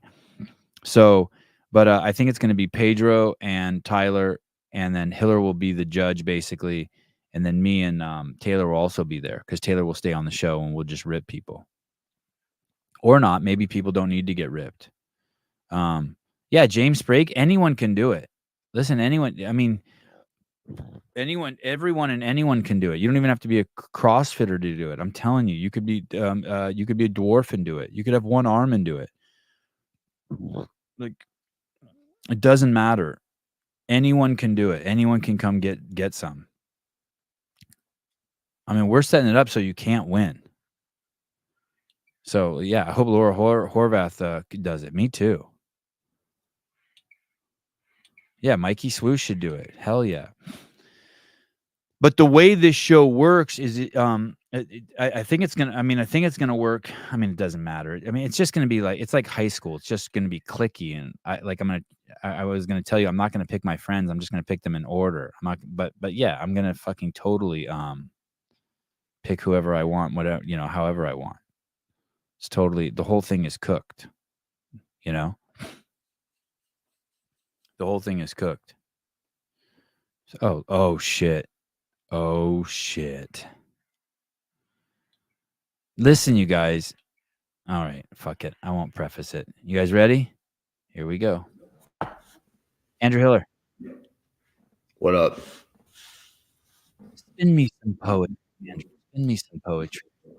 Tell me, what is on your mind, my friend? In the faraway land of Asylum, Yertle the turtle was king of the pond. It was a neat little pond. Do you know that book? No, but I thought maybe it was some poetry you had to remember, like in the 6th grade, and you just remembered the first verse. It's a Dr. Seuss book, yeah. Yertle the turtle. Before we start with Andrew, please allow me to read some Tao Te Ching, some random Tao Te Ching. Here, I never start. Let me go to the beginning of the book. Okay. Fill your bowl to the brim, and it will spill. Keep sharpening your knife, and it will blunt. Chase after money and security, and your heart will never unclench. Care about people's approval, and you will be their prisoner. Do your work, then step back. The only path to serenity. Tao Te Ching, number 9. God, I'm so fucking excited. The games are here.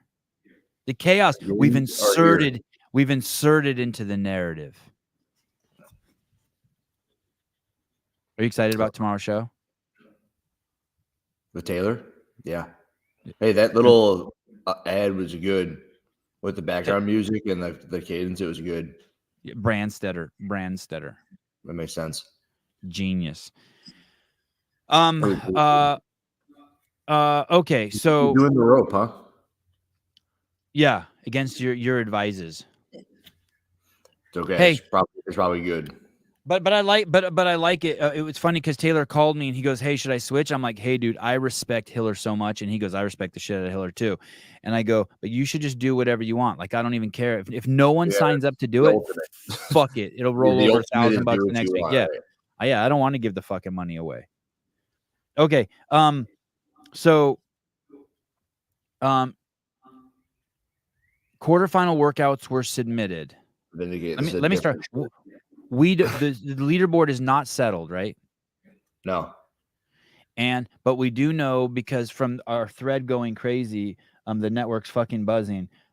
We know that scores are changing all over the place. Right. Hey, the best place to follow that is Helpin. Okay. Have you seen that thing? Helpin's got a link in his story.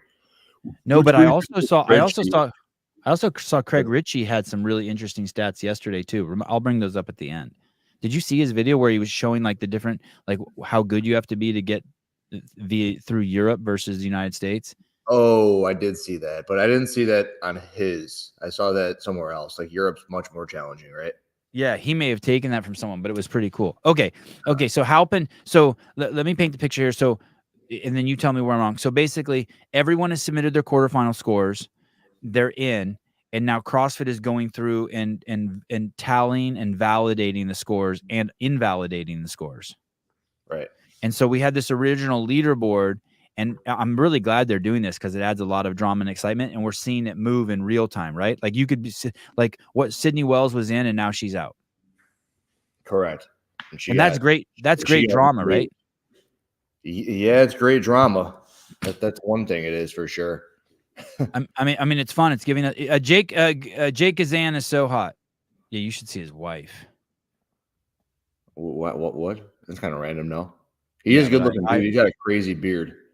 But I really do. I really like Alex.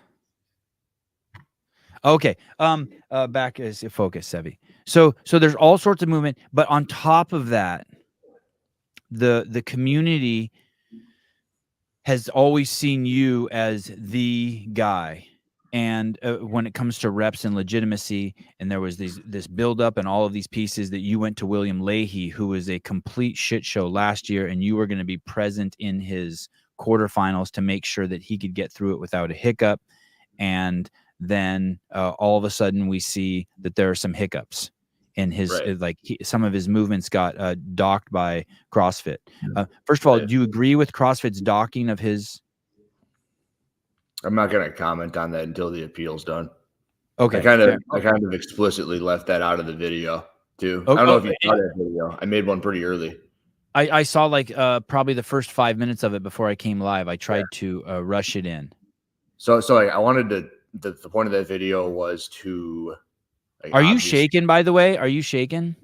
Oh, dude, fucked up.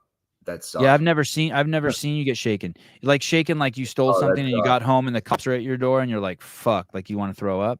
Right, but it's more like someone put something in your back pocket. The cops show up and they're like, "Hey, you stole that," and I go, "What the what?" What do you mean? Okay. Oh shit, Nick Matthews 76. So if this Will Branstetter reporting Nick Matthews 76. So this is another thing. Holy God, shit. I didn't even know how much I like Nick Matthews until I saw that. That makes my stomach sick too. I would be so bummed if he wasn't at the games. Nick? Yeah. So that's what Alexis was saying. So I respect the shit out of that guy. Yeah, man. Oh shit, Leahy went from 2016th to 232 on that workout. Oh. Yeah. Okay, go ahead. Sorry, I keep interrupting. I just can't believe this is so fucking exciting. I love this shit. The biggest one is Patrick Vellner. I don't know if he's ever had an issue with his. Is he not going to make it? No, he went from winning the West and now he's in 26th. So what do we know that's happening? Do we know, have they gone through all the workouts? Do we know if they're going through them in order? Do we know which workouts they're looking at? Are they looking at all of them? Like, what do we know? So here's the deal is, and I have a video with a buttload of comments on it. And I thought it might actually be interesting if you're into it to go in there and address some of these people. Oh yeah, I'd love to. Can you tell me the premise of your video first? The premise of the video is Bill Leahy brought me out to his house to try to get him through the quarterfinals. Okay. And, there is an organization out there called the AFJ who does what they're professional. They're trying to professionalize the judges. Have you heard of these guys? The AFJ. Yeah. I laugh at all that stuff. Sure. While that's okay, like they are trying to go hard and do the right thing. And they have legitimately sent out an email saying they want to do what they can to make sure the online nature of competition goes smoothly for athletes and camps. Okay. And I have that in the video, like an email that they had sent out when they first came up. Okay. There are, I think it was Brooke Wells has an AFJ judge during this workout. She receives a penalty. And I believe Brooke Wells' judge is a CrossFit Games judge. Will sit on the competition floor. And I've seen her at other competitions as well. And I've met her in person. And the judge or Brooke Wells? The judge. So it was okay. So she's a monster. She's a great judge, right? Like, and CrossFit has hired her to do high-level competition, real time. And then who were the other? I know Amanda Barnhart's also at HWPO, but it was Paige Powers. was the other one with an AFJ. Oh yeah, that one fucking made me unsettled too. That one made me feel like I was gonna have explosive diarrhea. I would be so bummed if Paige doesn't go to the games. I'll be so bummed. I love her. And the thing that I don't think people are really understanding is, how's Alexis Raptis? She's an AFJ judge, and she seems to be okay. Good. I love her too. Okay. And I don't know if I'm always like open to being the one who's wrong on this, but I really don't. When people like me are brought to people like Bill, and these people are hiring, and it looks like HWPO brings them in and Mayhem brings them in, and Proven didn't appear to have the AFJ judges there. What left are the athletes to do when it's the issue with an online competition, right? And I think there's a component of it where they'll see people like Hopper getting the score, the 260. They'll see people like Dallin get the 258. And then all of a sudden, there's like this reversal of scoring. And like, all right, these are the best scores in the world. What do we got to do to get there? Does that make sense to you? Yeah. So you're basically saying that I'm not saying that's what happened with Bill, but all of a sudden, like you're proposing this. It's real. Yeah. You're proposing that we did this show, the quarterfinals, Taylor Self versus the world. Everyone got to see the scores. They wouldn't have got to see them otherwise, and there would have been more secrecy around it. We got to see some of the fastest times in the world, and then so people tried to go as fast as they could, and maybe that added to some of the corners being cut in full range of motion or following the standards in order to match their times. Correct. Okay. It's like the 4-minute mile. That event put more pressure on people. It was supposed to help you, but it added pressure that may have caused you to you to compromise your integrity in your movement. The question I try to ask myself about this is like, what would I say had I not been with Bill? Right? I think it's an interesting exercise to try to do. And like Riley brought this up. If Hiller didn't know Bill and saw his video, he'd probably agree to no rep it. And I'm not talking about Bill's video until it's done. Right. But when it comes to the Paige Powers, now Nick Matthew, it's very interesting. Have you watched their videos? No. And they're probably not even available. No, they're not.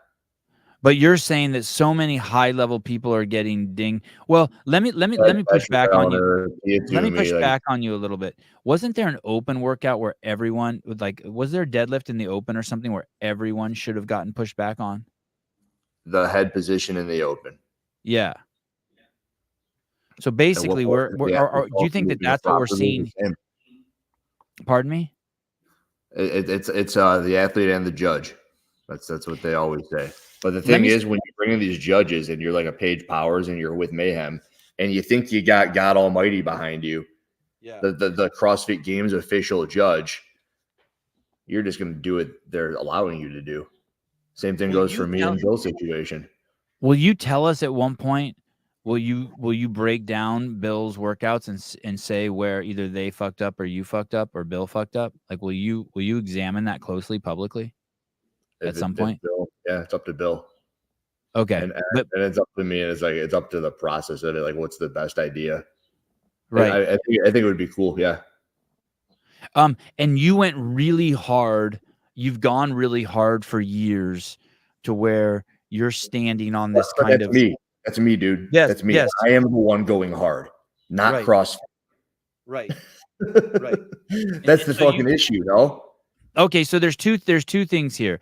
There's the thing that the audience is getting all excited about. Was Andrew not able to live up to his own standards?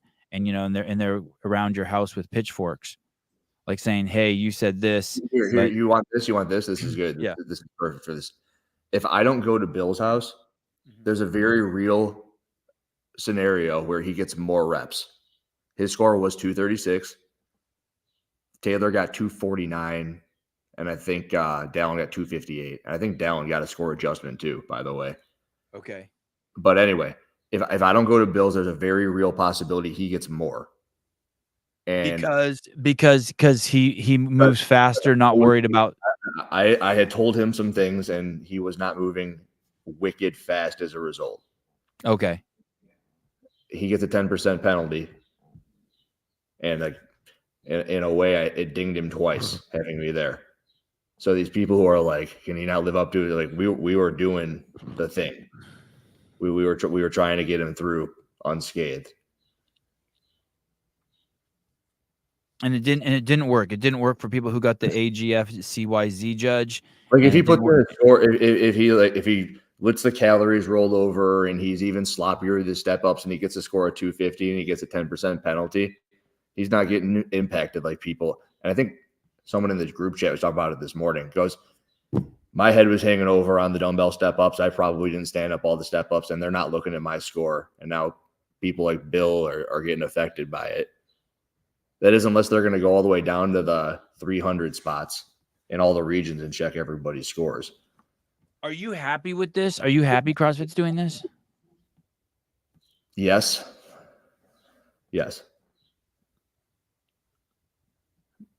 But it's imagine there's a homeless dude on the side of the road screaming that the cars are driving by too fast. Yeah. And then all of a sudden, and like cars are like, oh, speed limit's 50. And that guy's out of his mind. We're going to go 55. We're going to go 58. And then all of a sudden everyone's going 60. And one day the cops drop the hammer. Everyone's getting tickets. Right. That's what happened here. So kind of, and like everyone should be getting tickets. Right. But it's the way that it fell, which was weird. Okay. Let me go back for a second. Dan loves my hypotheticals. He's good. Let me go back for a second and talk about the LGBTQ judges. Do they offer insurance? So like someone like Paige Powers, she uses one of those judges and she would have gone to the games and she would have had a chance to win. Does she get like $100,000? Like, will they pay her now that they didn't judge her right, like $100,000 or something for her lack of ability to get sponsorships, chance at winning the games? Like, do they have insurance? Like what legitimizes them? What would be the benefit of using them other than faith? I think Brian actually did a video with them. I'll have to go watch it. Brian Spin did a video with Paige Powers? The other Brian. Oh, Brian Friend did? After she got fucking dinged? No. This is probably a month or two ago. He had on a couple of the people who ran it. Oh. If there's anyone who's been dinged, I don't give a fuck if like you're a nobody. But if there's anyone who's been dinged, like if Paige Powers is, but let me know, and I would love to bring you on and just find out what the deal is. Dude, so you're torn right now, Hiller, right? Are you torn? Yes. Are you having trouble thinking about it because it with clarity because it's your own guy that got fucking jacked because you're so intimately involved in it now? I'd probably have to say yes. Because so you're not just looking from the outside. You put your money where your mouth is, and you're not like if let's say you wouldn't have done that with Bill, you could be making all sorts of great videos right now saying, "Good job, CrossFit."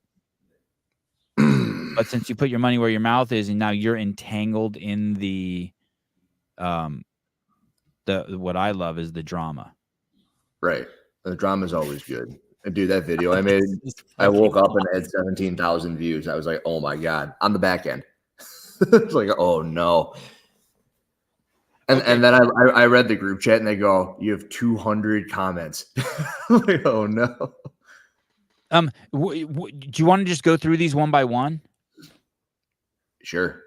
You had one job, like you've said over and over, standard. Filtered by most recent. That's fine. That's cool. Okay. I always go to the top ones. Oh my God, there's been 4 since we went since I pulled this up. I think the only problem is CrossFit HQ changes standards every year.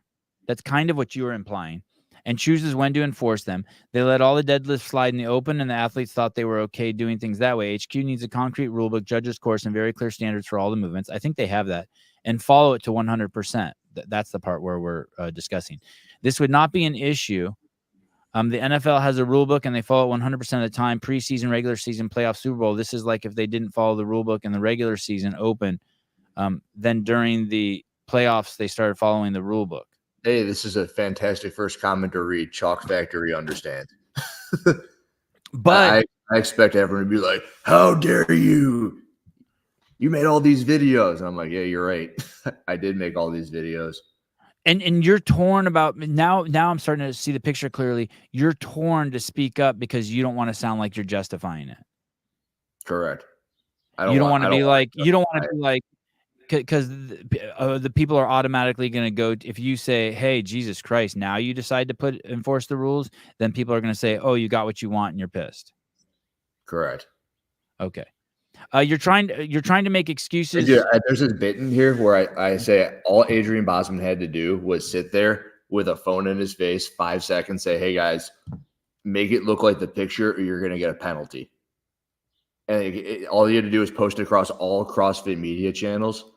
And I think that goes a long way in a situation like today and yesterday.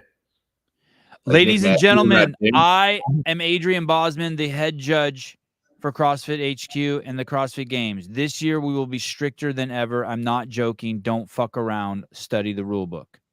Bingo. How many of the athletes have you, well, I guess you can even say there's some that you've seen in the group chat. They are shitting themselves.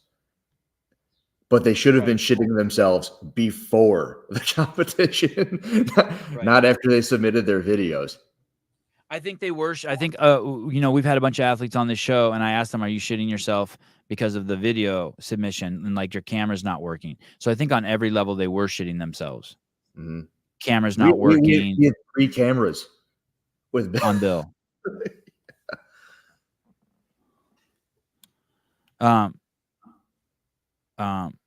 Wow, look at this. God damn. An observation.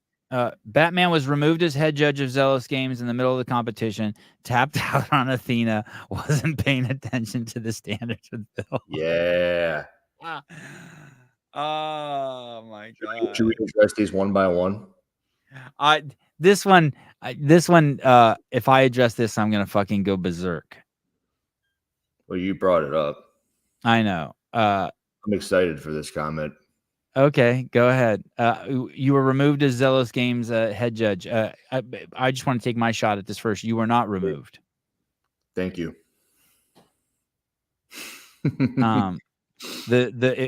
From my understanding of it, you wanted to enforce the rules more strictly than the head of the competition, and therefore you said, with your reputation on the line, you did not want to participate. Correct. And originally you were told you would have all authority over it. Indeed. You tapped out on Athena. I don't think that you tapped out. I think that you saw that you weren't best for her, and you weren't best for what she wanted, and so if she was going to reach her goal, it wasn't going to be with you necessarily.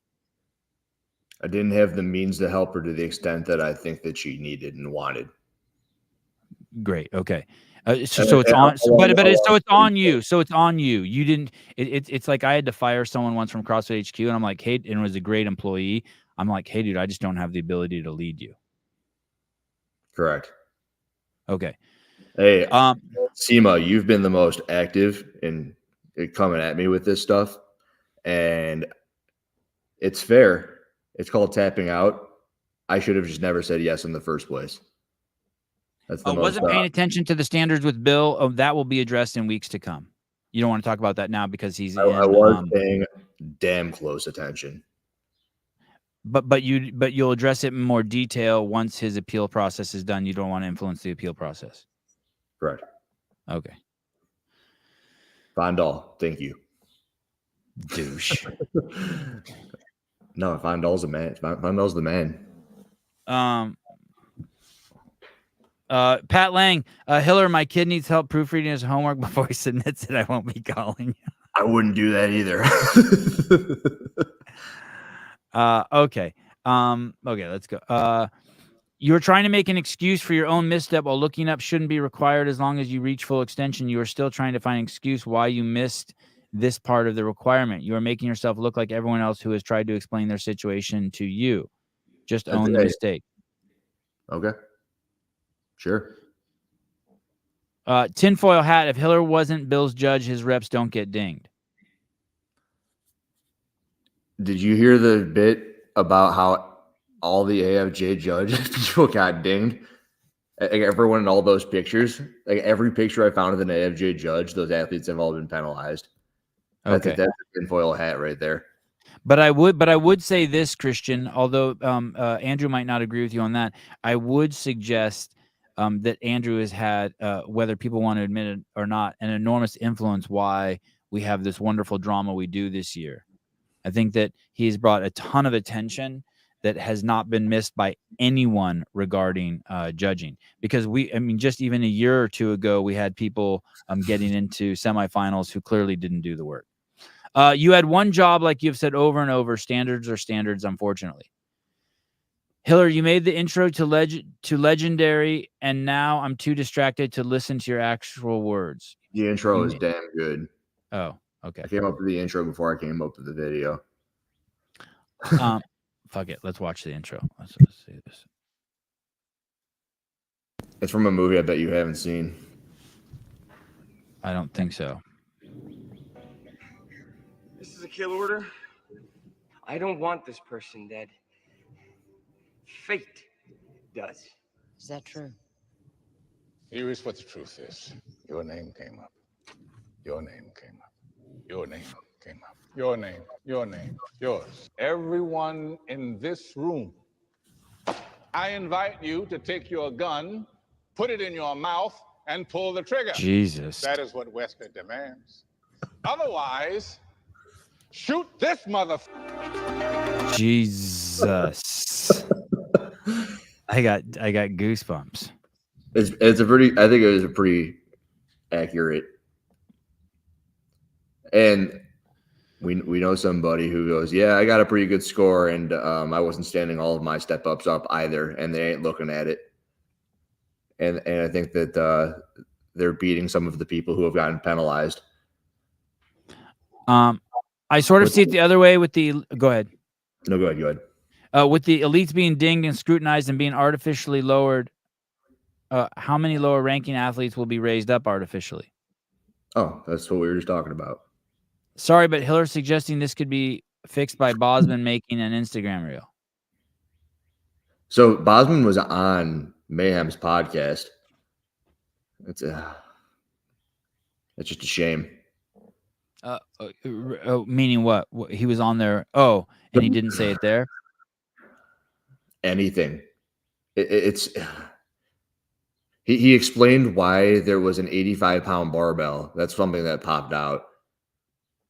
But he didn't let everybody know they're about to get pumped in the butt.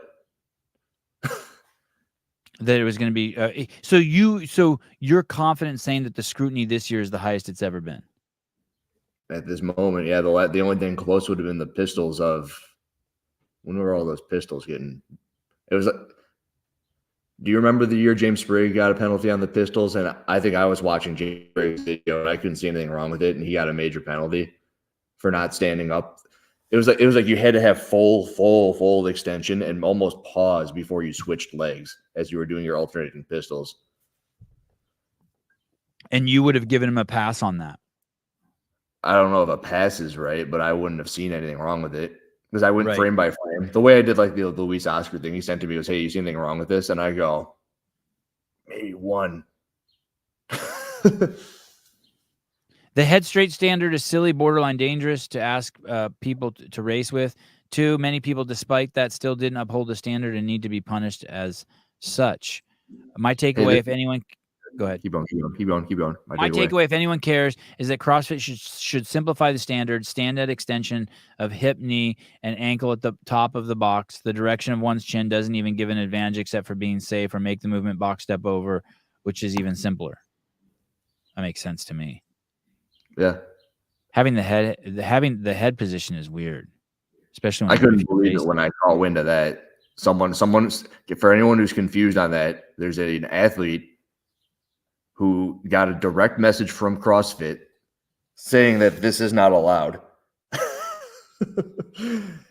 and got booted from semifinals for it. Yeah, that's wild. I don't see the point of that. Here's the thing: if you're going to allow burpee box jump over or burpee bar facing burpees, it is the head. It is the head. That's the thing. It's the head. It's both. Well, it's both. It's both. If you're going to allow people to do the burpee bar jump overs the way they do, where basically you just stay, you don't have to like open your hip at the top or anything, then making the head position at the top of a step up is ridiculous. Don't worry, keep your head up, brother. I can. Who do you think these guys' sources, both Matt and Mrs. Burns? Because I've seen emails From CrossFit. Yeah. The Burns is. You've seen them. You've seen them. I've seen them too. Yeah. They did say that. Maybe you guys are right, but HQ says you're wrong. They told an athlete that. I immediately have this vision of Ellie Turner sitting in a corner and saying, "Yeah, these CF rules suck, don't they?" Don't worry, keep your head up, brother. I can see the complex. That's a strong comment. The Ellie Turner one. Uh-huh. And why do you say that? Because it's guys, imagine what it would be like to be Ellie Turner right now, right?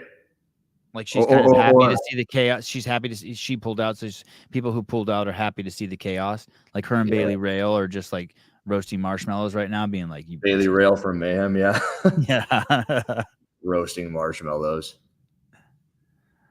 Don't worry, keep your head up, brother. I can see the complexity in the matter. Keep changing requirements until athletes either conform to change, forget everything, simply check out, or go to High Rocks. It's becoming silly and almost unbearable to watch CrossFit, especially after seeing who's in out based on position.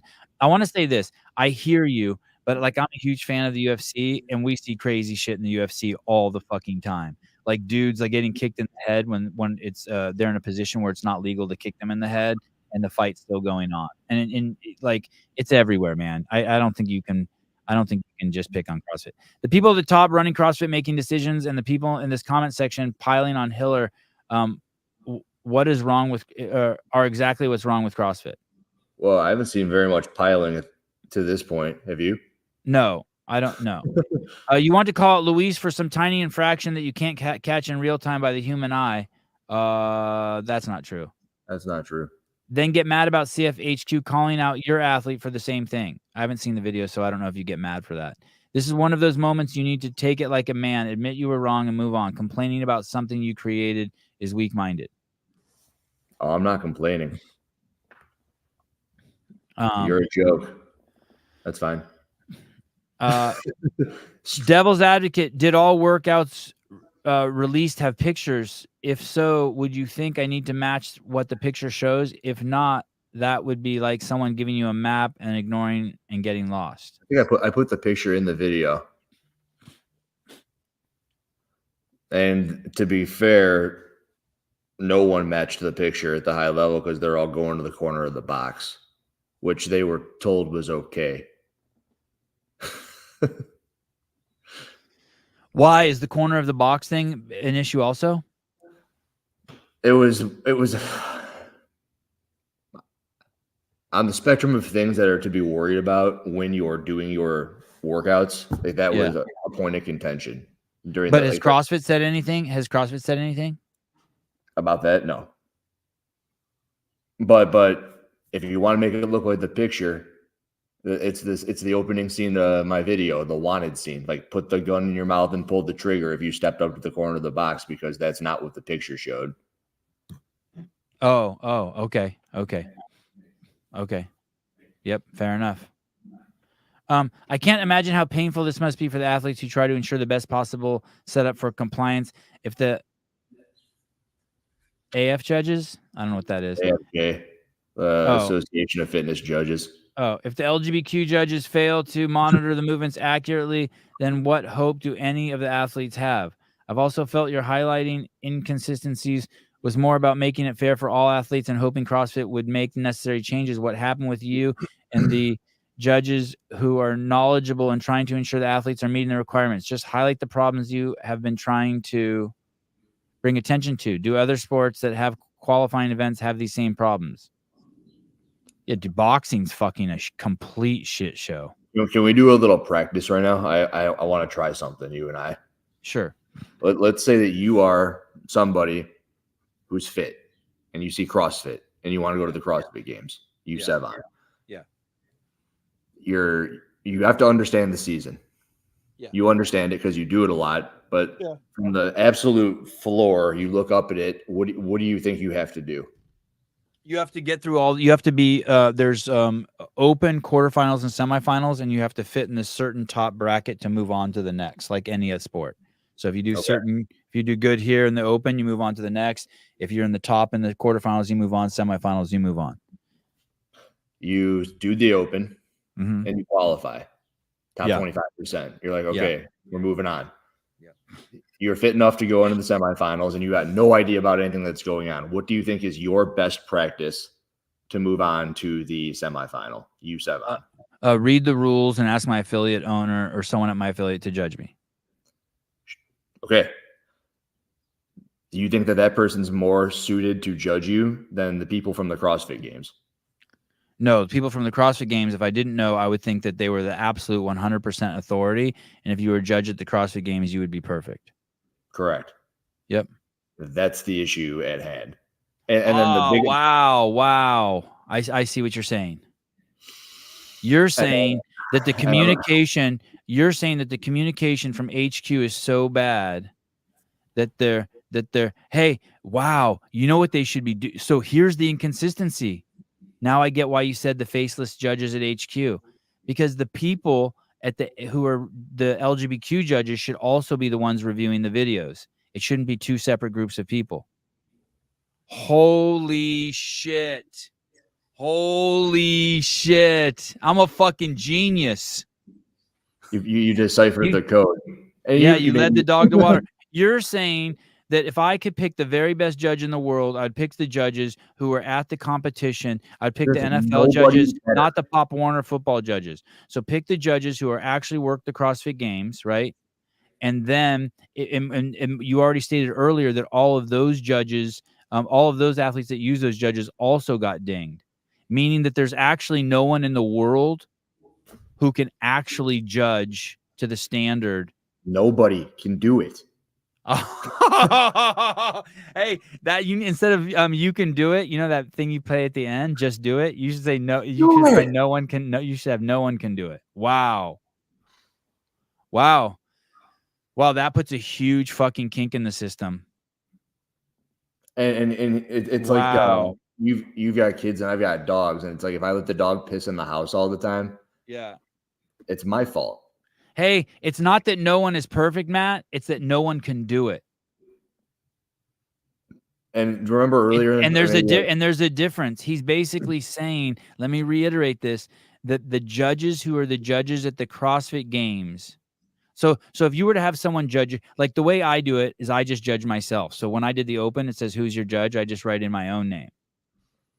And that's the least legitimate judge. It even breaks the rules. Then the next best judge would be some rando dude at your affiliate. Then the next best judge would be the affiliate owner who's taken the judges course. And then if you want 100% guarantee of your judging, you pick someone who's a judge at the CrossFit Games, who's also on the L1 staff.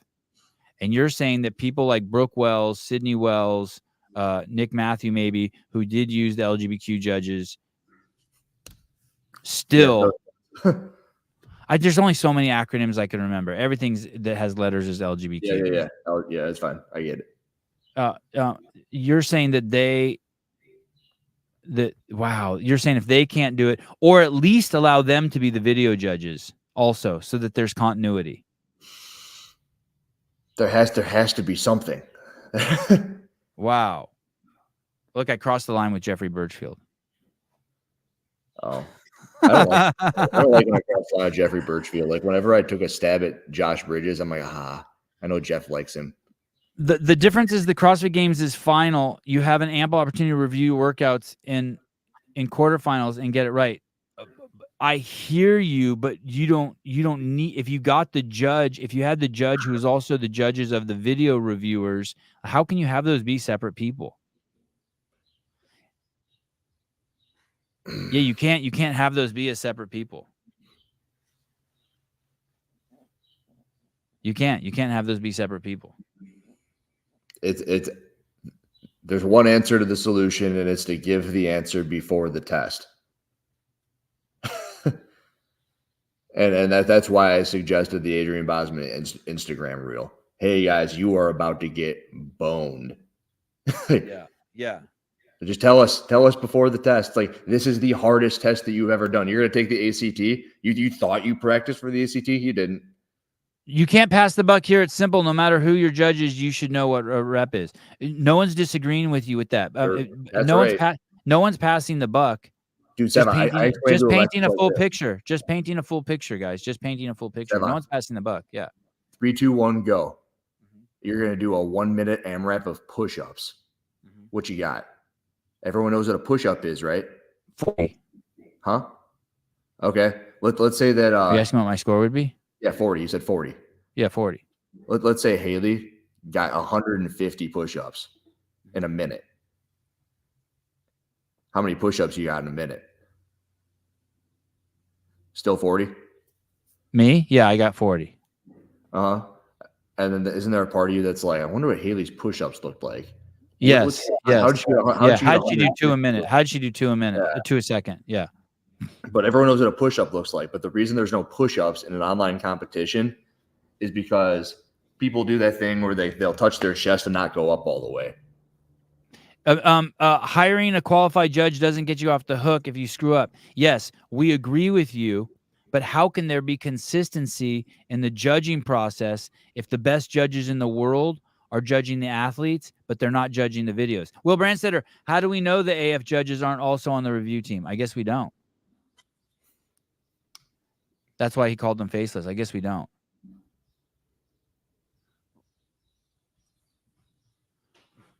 Here's another thing that's interesting. When Andrew Hiller does the overview of someone's reps, he puts it in slow motion. And I think that's totally legitimate. I don't think that that's something that the online judges who are validating scores should be allowed to use in their critique. I don't think you should be able to slow it down in order to pass or fail someone.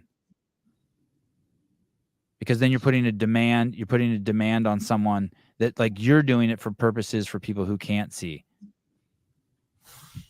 But those people have to be able to view it within the guidelines and consistency of the judge who's there present at the workout. So if they use slow motion for that in order to ding anyone points, that's fucked. You want to know my litmus test for that? Yeah, go ahead. When I first got the David Hippensteel video back in the day, I was driving. And I looked at it like this for a second, and I go, oh, that's bad. While you were driving? While I was driving. And like, don't look at your phone when driving. Yeah, I get it. But the same thing happened with the Louis Oscar Mora That's video. how bad it is. You could go like that and be like, shit, this motherfucker didn't lock out. It wasn't slow motion. Yeah. Same thing happened with the Luis Oscar Mora video. I look, I'm like, oh. And then, like, all of a sudden, I want to get in the garage and start making a video. But I'm, like, nowhere near my computer.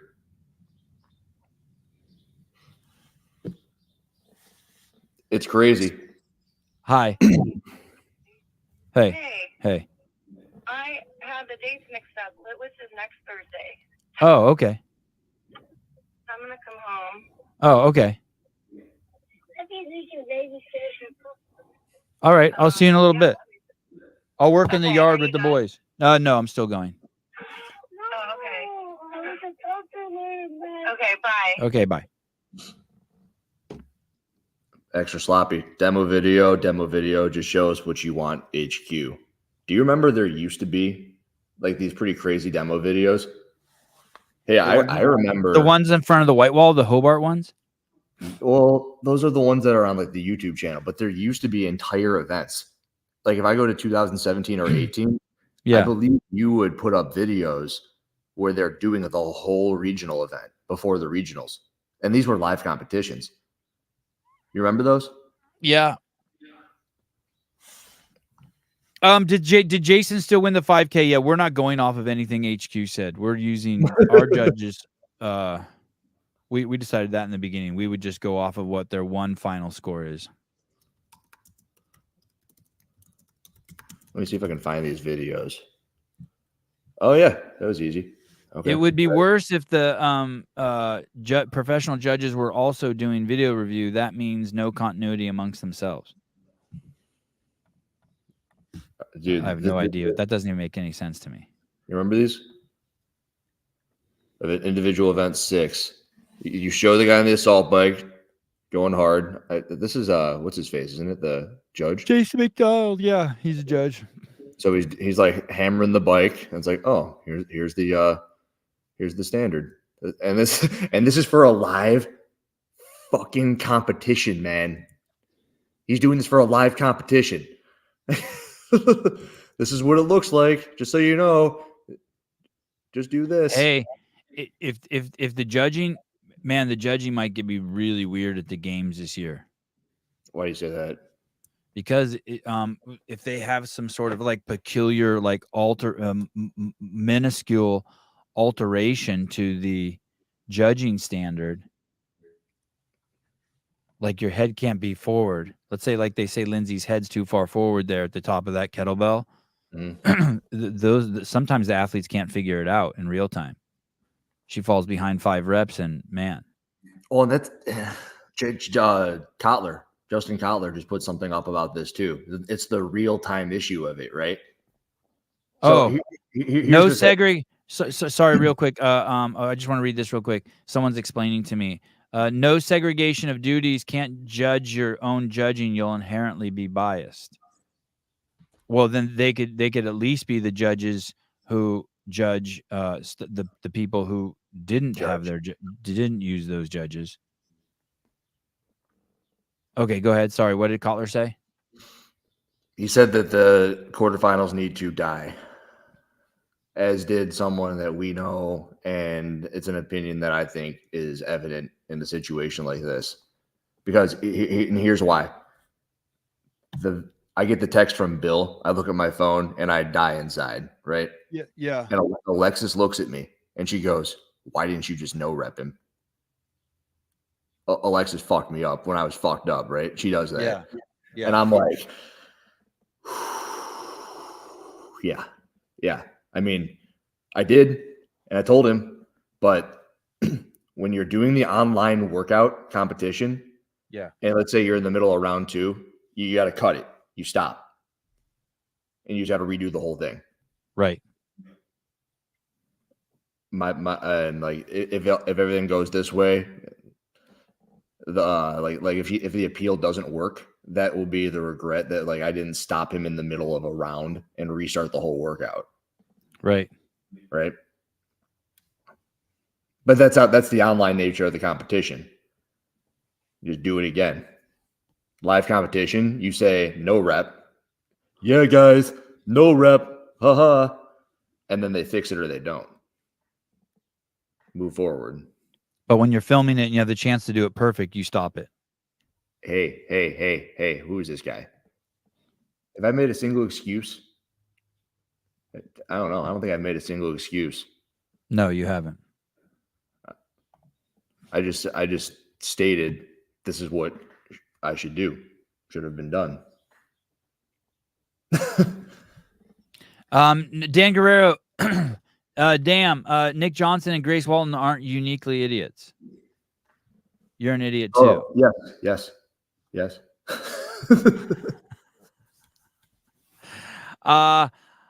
I think it's on the athletes.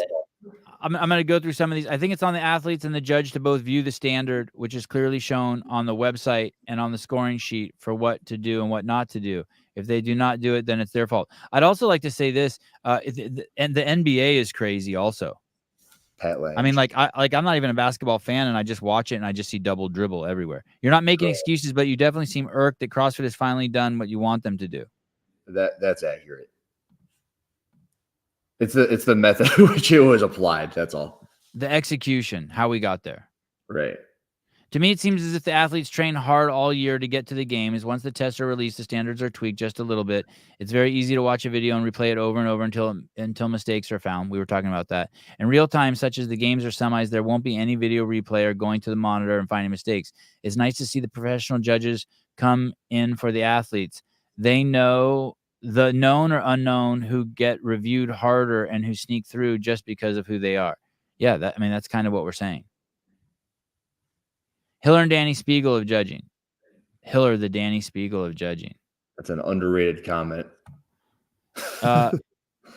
It's bittersweet. CrossFit just proved that they're going to do something about holding athletes to the movement standards, so that's a win. Hiller not realizing that your ducks were not all in a row when you thought they were just means you need to pay even closer attention to what movement standards are expected. We all should, no matter who may or may not be watching. When I did the Nopen last year, I tried so hard to have movements and video perfect, and I still failed. By the way, nobody from your team no-rep me. Please don't stop doing what you're doing. Hey, this is Christopher Jeremiah. Her name is Amy Stone. She is a great judge and a professional. Hey, hold it. Wait, don't scroll past that green dot. All of which are things I said in the video, Christopher Jeremiah. But yeah, call her that quote-unquote blonde chick, dumbass. How in the fuck do you expect for me to remember everyone's name? Blonde hoe is what I'd have called her. Everything I said in the video is that she is a great judge. She's a fake blonde. Judge. She's a fake blonde, Hiller. She wanted you to call her fake blonde. All right. I decided to get that out. I knew there'd be some comments in here. I'm like, what is this person talking about? Did you watch it? There is an LOL at the end, so maybe I'm hearing this incorrectly. The tone No, is you're not. That's just so fucking petty. What should he call her? The thing with tits? Like, if he doesn't know her name, how should he describe her? Blonde chick. The girl who had her right nipples hard? Like, what do you want to denote her, you jackass? Yeah, and I know she's, and I know that he says it. I'm like, yeah, I knew her name was Amy Stone, but Boz doesn't need to explain in a real, and if you would have said Amy Stone, maybe other people wouldn't have known who she was too. So blonde chick lets all of us know. It's just like in boxing, the guy in the black shorts. Right. How do you not know his name? He's a great boxer. You're a moron. Boz doesn't need to explain in a reel. Of course, he doesn't need to. The standard was clear. The standards, clear or not clear. I don't obviously not. The standard is clear, but not for the best judges in the world. It wasn't. How are you backpedaling on this now? This is wiping out all your previous statements and reputation of standards being standards in one video here, regardless of who judges. It's the athletes who are responsible for their movement at the end of the day. Extreme ownership by Jocko should be a requirement for competitors. Oh, please. Oh, please. Oh, please. Oh, please. Yeah, also wake up at 4 a.m. while you're at it every single day. Agreed. Hiller can either man up and take responsibility for not ensuring the video was good or be a huge hypocrite.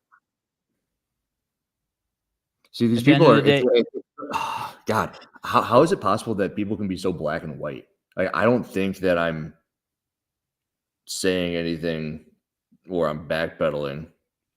I'm stating, I actually think I stated in the video that they did the right thing. CrossFit, right? And I think I've said it a couple of times.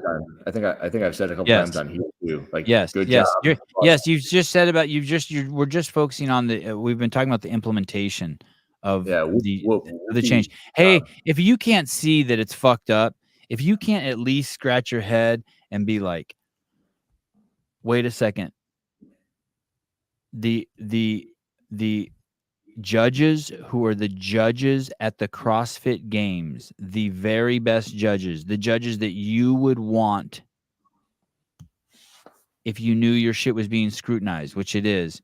If you can't see that even them not being able to judge this or see the issue there, then you should probably just tune off the show, because nothing like that's it. It all comes down to that at the end of the day. That's what we're talking about. There'll be a whole nother video on fucking Andrew with a gun in his mouth and baking cookies and all that stuff, like petting his dog and like staring out the window being like, fuck, I fucked up. But that's not necessarily that. You guys are conflating the two things. There's two things going on here. That's the problem. That's why you I don't think they're the best judges, right? But it doesn't matter what you think or don't think. It's what they're held up to. That's why they get to go. Hold up, Jake. Go ahead. Who is the best judge then? Who are they? And how can you say that? But he did make a comment above about the how do people be so black and white, says the zebra. It's pretty funny. That's me. Saying they're not the best judges is like saying whoever won the Super Bowl last year is not the best football team. Because you could put together a team of guys that could beat them. Yeah, fine. But that doesn't help this conversation. Like, yeah, sure, we could put together a team that could beat, who won the Super Bowl? 49ers? Kansas. We could put together a team that could beat Kansas. We could do it of living men. You think so? Yeah, of course. Yeah. Okay. Who would crush them?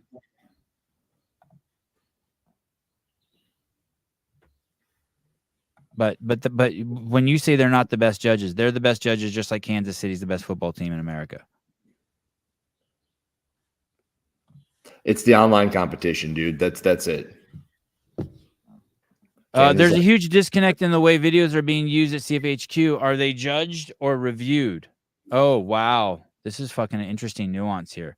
Unlike a live judge, an anonymous video judge can call out your rep in real time and help you correct the movement, meet the standard, and move on successfully for the rest of the workout.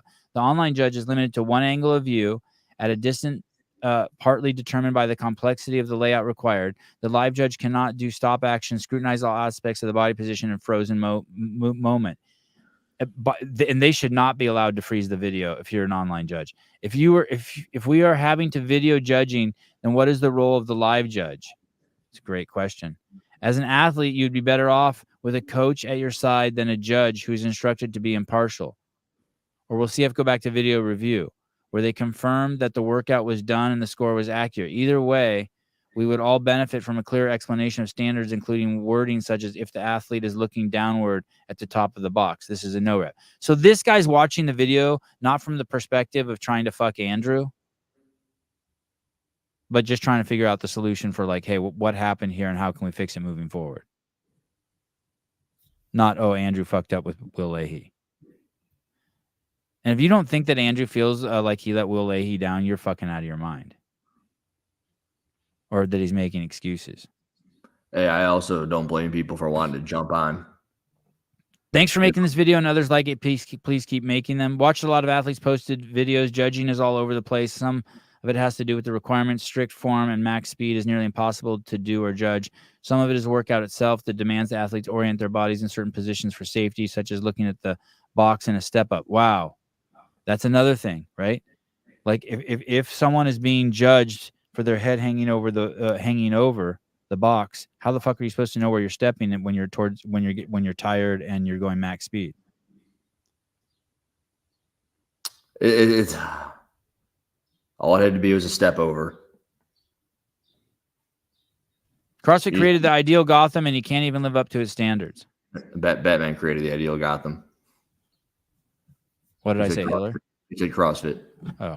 CrossFit HQ never ceases to amaze me. CrossFit destroying their own sport. Obviously, they need to review, penalize people more than they have in the past. Now, all of a sudden, they're setting the bar higher than they ever expected to maintain. Like they're not destroying it because what they're doing is right.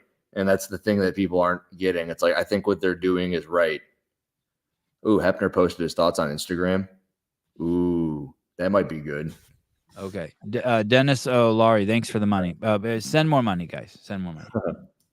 Like, subscribe, all that shit. Okay. Hepner? Oh, you're going there? Okay, go ahead. Is this him on the beach? Oh, nice. Okay, here we go. I got it. A man never shy to say how he feels. Jacob Hepner, former games athlete, coach of Olivia Kerstetter, even though he denies it. Can you hear that? Okay, let's go. No, yeah. Unsolicited advice and opinions from a guy on his baby's moon in the Bahamas. Here we go. 2 thoughts. CrossFit controls the sport. They can do whatever they want. That's the thing you probably don't want to hear, right? They can do whatever they want. It's their sport. If you don't like it, all you can do is really cry about it. Right? Fair. Yeah, fair. I agree with that. Yeah. Okay. Yeah. I learned the hard way in 2018. It takes a lot, forearms. But here we are. Now, because they... Wait, pause. Yeah, so what he's referencing there, you want to tell him what he's referencing about the handstand push-up? There's a measurement. So the present day, they've got the 30-inch tape line that's got to be 10 inches away from the wall that you have to be touching when you do the handstand push-up, whether it be wall facing or regular. And when it was back then, you had to put your arm on the wall and do a measurement. It was a certain, I think it was half of your forearm was how far away the measurement from your thumbs or your fingertips when you approached the wall. And he's got weird shaped arms, I suppose, and he couldn't hit the standard, and it kept him out of the regionals due to the measurement. And it had to do with like a forearm measurement. And he was good enough to go to the games that year. Certainly. And actually, that's right around the time he retired, if I recall. Okay. Proceed. They can do it doesn't mean they should do it. So my second thing is, what's the fix for it? if you're going to give that many penalties for something, then at a minimum, at least, you need to be looking at the highest penalty given by gender in each region. Gender. I think he meant by sex, by the way. He doesn't know how to use words, but that's okay. I'm not going to blame him for that. By sex. No one gives a fuck what your gender is. What does that mean? Right. That means if you're going to give Paige Powers a 600 and some odd placement on event 1, you need to be looking at all the 600 and some odd placements in front of her in her region. Oh, that's a really good point. We've pounded that into all the shows from the network. Yeah, that is another serious problem. Yes, everyone who she falls behind then needs to be scrutinized like fucking crazy. Wow. Ooh. Andrew, thank you for becoming a member.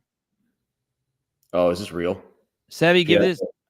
Oh, we plan PFAA. We plan on doing much more than crying, Jacob. Why don't you join us and make the sport better? I think this is fake. The PFA rep. Pat. No, I think that's real. Sev, give this to Hiller and tell him to put it towards his level 1. No, but thank you. Hey, hold up. Check this out. Before we go back to Jake's video, we can do this again. The practice between one another. You want to go to the CrossFit Games, you go to the quarterfinal, you need to get a judge. Where on the hierarchy is somebody who's taken their level 1 when compared to somebody who is a CrossFit Games judge of multiple years? Amy Stone. Pick the judge. You pick, and how many people do you think fall between level 1 and CrossFit Games judge of multiple years? What do you mean fall between?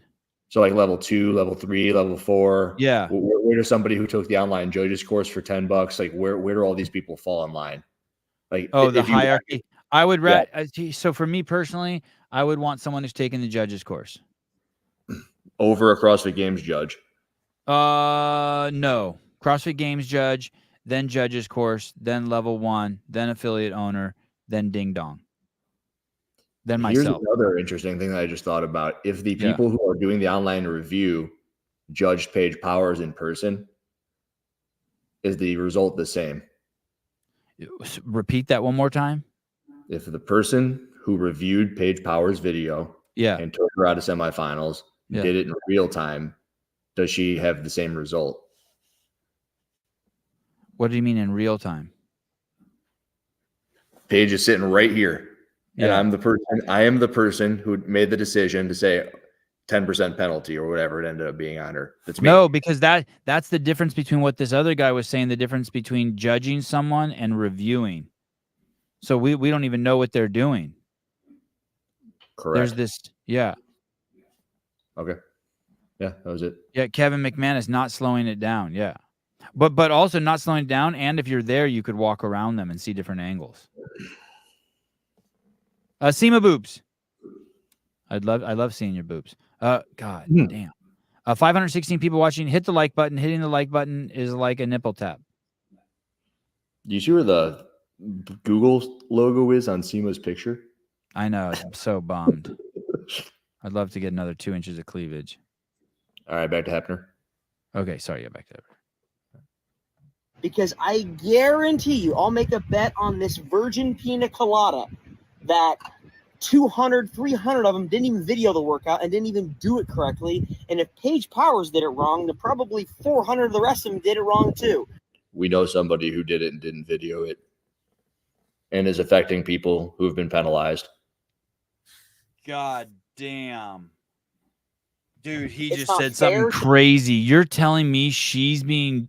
Oh, my God. You haven't wrapped that up yet? You haven't put that together? Yeah, it's nuts. Oh, my God. She's so fucking good, dude, at fucking CrossFit, dude. It would be fucking insane. Is she out right now? I need to go look at the leaderboard. Yes, dude. She's out. I'm fucking tripping, dude. She's out. Way out. How do I go to Didn't she just win Wodapalooza, finish second as well? Leaderboard for quarterfinals. She cannot fucking be out. That would be crazy if she doesn't go to the CrossFit Games. Dude, Sevon, she's out. What is she? She's North America East? Yes. Alexis Raptis in first, Emma Lawson, then Danielle Brandon, Erica Folo, Haley Adams, Carolyn Prevost, Lena Savage, Tia Toomey's in 8th now, Paige Semenza 9th, Sfi Sagafi 10th, Annika 11th, Rose Scott 12th. Fuck, I don't see Paige Semenza. I mean, I don't see Paige Powers. I don't even recognize any of these chicks. Brooke Wells is in 38th. I don't think anyone's safe, to be honest. They're not done reviewing? No. I don't see Paige Powers on page 2 either. I'm going to just type in. Can you just type in? Oh, Brittany Weiss, 51. Can you just type in her name? Can I just type in her name and see where she's at? Yeah, you can. Where do I do that? Do you want? I got it. Oh, Unless search. you want to do it. Oh. I see. Search athletes by name. Paige Powers. You're about to shit. Teams, affiliates, articles, athlete. What do I do now? I click her name. I click her picture. She has 2 pictures. She has 2 profiles. Here, you want me to pull it up, homie? I click the top one. Here, I got it for you. 2024. She's only. Okay. There it is. Oh my god. Oh my god. 660. That's not a good number to be if you're a Mayhem athlete. Oh my god. She's between someone named Nikki and Hannah.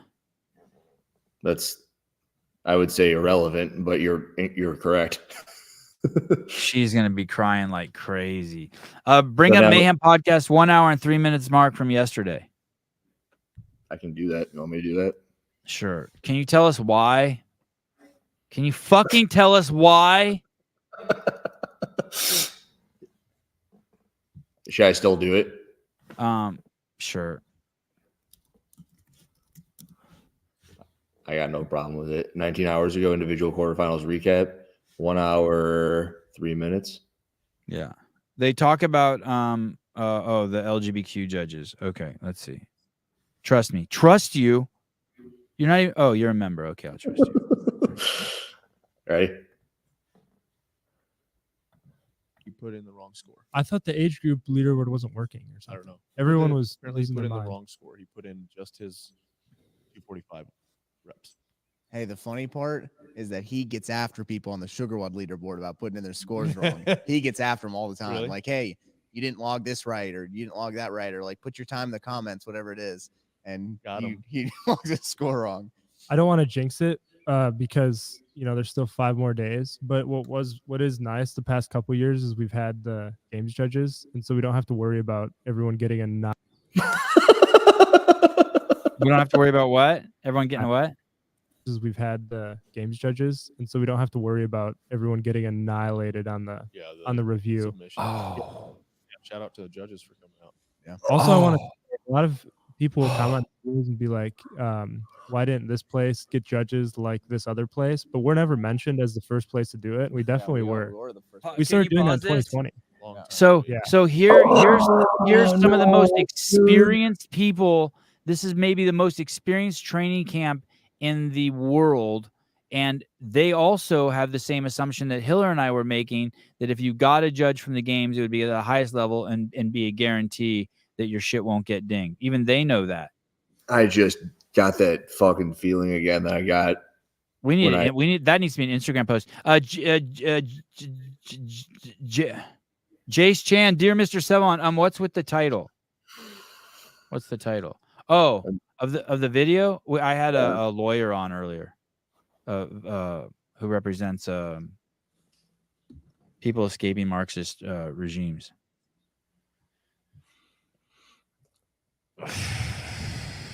Hey, dude, that's rough. Should I call Jake? Jake Lockhart? Yeah. Jake Lockhart or Jake Lockhart, the head of Mayhem? Yeah. Are you friends with him? I've talked to him before. Paige is hot, but she's built like a linebacker. No, Paige is hot and she's also built like a linebacker. You have the wrong conjunction in there. Hiller, the penalties seem a bit harsh, no? No. It's like it's just what they do.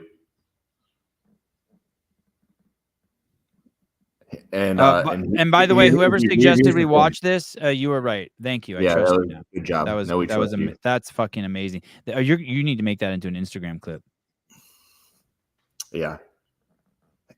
Okay, I should say that this is great. It's good. It's what should happen. But the issue would then become where how they move forward with it. So if next year the Open doesn't matter again, you hear people like Fraser on Brian's podcast say it doesn't matter. You have every athlete saying we're not peaking. We don't prioritize the Open every chance they get. And then CrossFit does stuff such as gives the worldwide win to a chick who doesn't have a video for her workout. Remember that debacle? I think it was Emily Claw, right? Yeah. Emily Claw, who wins the workout in the world, like, oh, don't worry. And I'm getting input from random sources over there that don't know one another that she didn't do the full workout. And when she tried to repeat it, she got a full round less. Like, that's how seriously it appears CrossFit's taking it. And then all of a sudden it's like, Rrr! So they just need to keep it going. That's all. Like, if you know that you're entering a country where you can't be over 200 pounds and you weigh 201, so they're going to cut a freaking foot off. Oh, you can enter the country now. Explain this to me really quick, because I'm having having trouble getting my head wrapped around this. Sure. If you do push page powers to 666, are we thinking clearly that now you have to? You can't let anyone. You have to raise her to the point no one can beat her who didn't turn in a video, for starters. Absolutely, that's what Hepner was saying. So you got to raise her up so everyone who has a video now has to be fucking shoved out, and then everyone who does have a video needs to be judged also, or else it's unfair to her. Not unfair in the sense that, like how I say, who gives a fuck about being fair, but just in terms of we're talking about a sport here, and the goal is to with the intention and goal to get the best person to the next stage. Am I thinking clearly on that? How the fuck are they? I don't know how you justify that. I don't think you can. I don't think you can ding her unless you can do that. Hey, you want to make that even more crazy? Same thing applies to Luis Oscar Mora. You can't compare someone who has a video to someone who doesn't have a video. You just can't. Luis got sent down to 1,000. So she's 666. He's 1,000 something. That's 400 more people they got to look at. I need someone to explain to me where I'm thinking wrong on that. I just don't get it. I don't get how you can justify that. It doesn't make any sense. You ever see Kerstetter just got penalized. Wow. Oh my. Hey, how much longer we got? Because I gotta pee really bad. I'm like, I'll pee. All right, No, go pee. Go pee. Go pee. This is amazing. I couldn't ask for anything better, to be honest.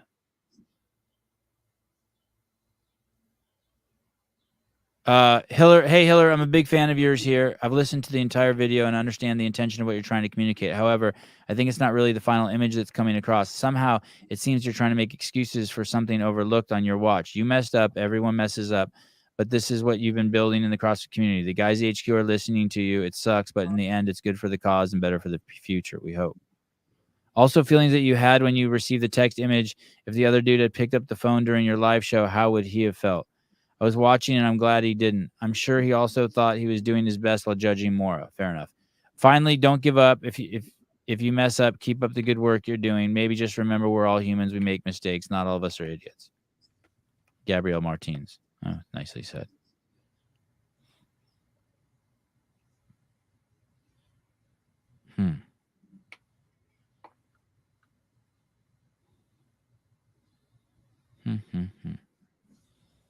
I know people are saying you're a hypocrite, but they can't see past CrossFit's lack of communication. I couldn't find videos of the APP about standards.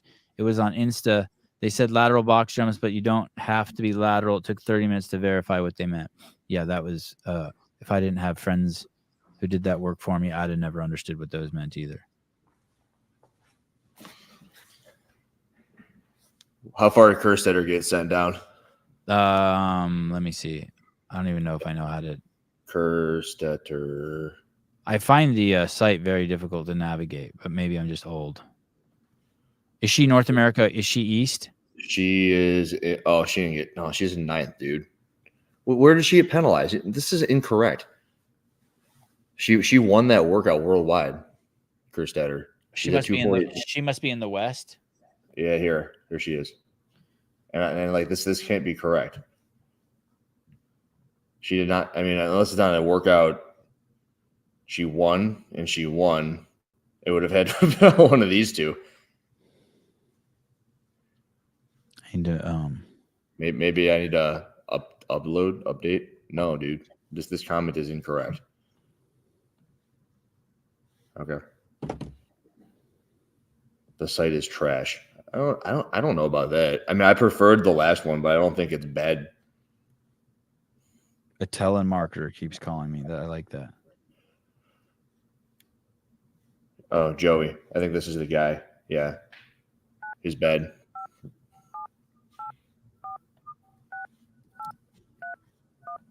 Who are you calling? I have to call Sousa really quick. Oh, did Paige post something? Oh, she did. Wait a minute. 20 hours ago. Uh-oh.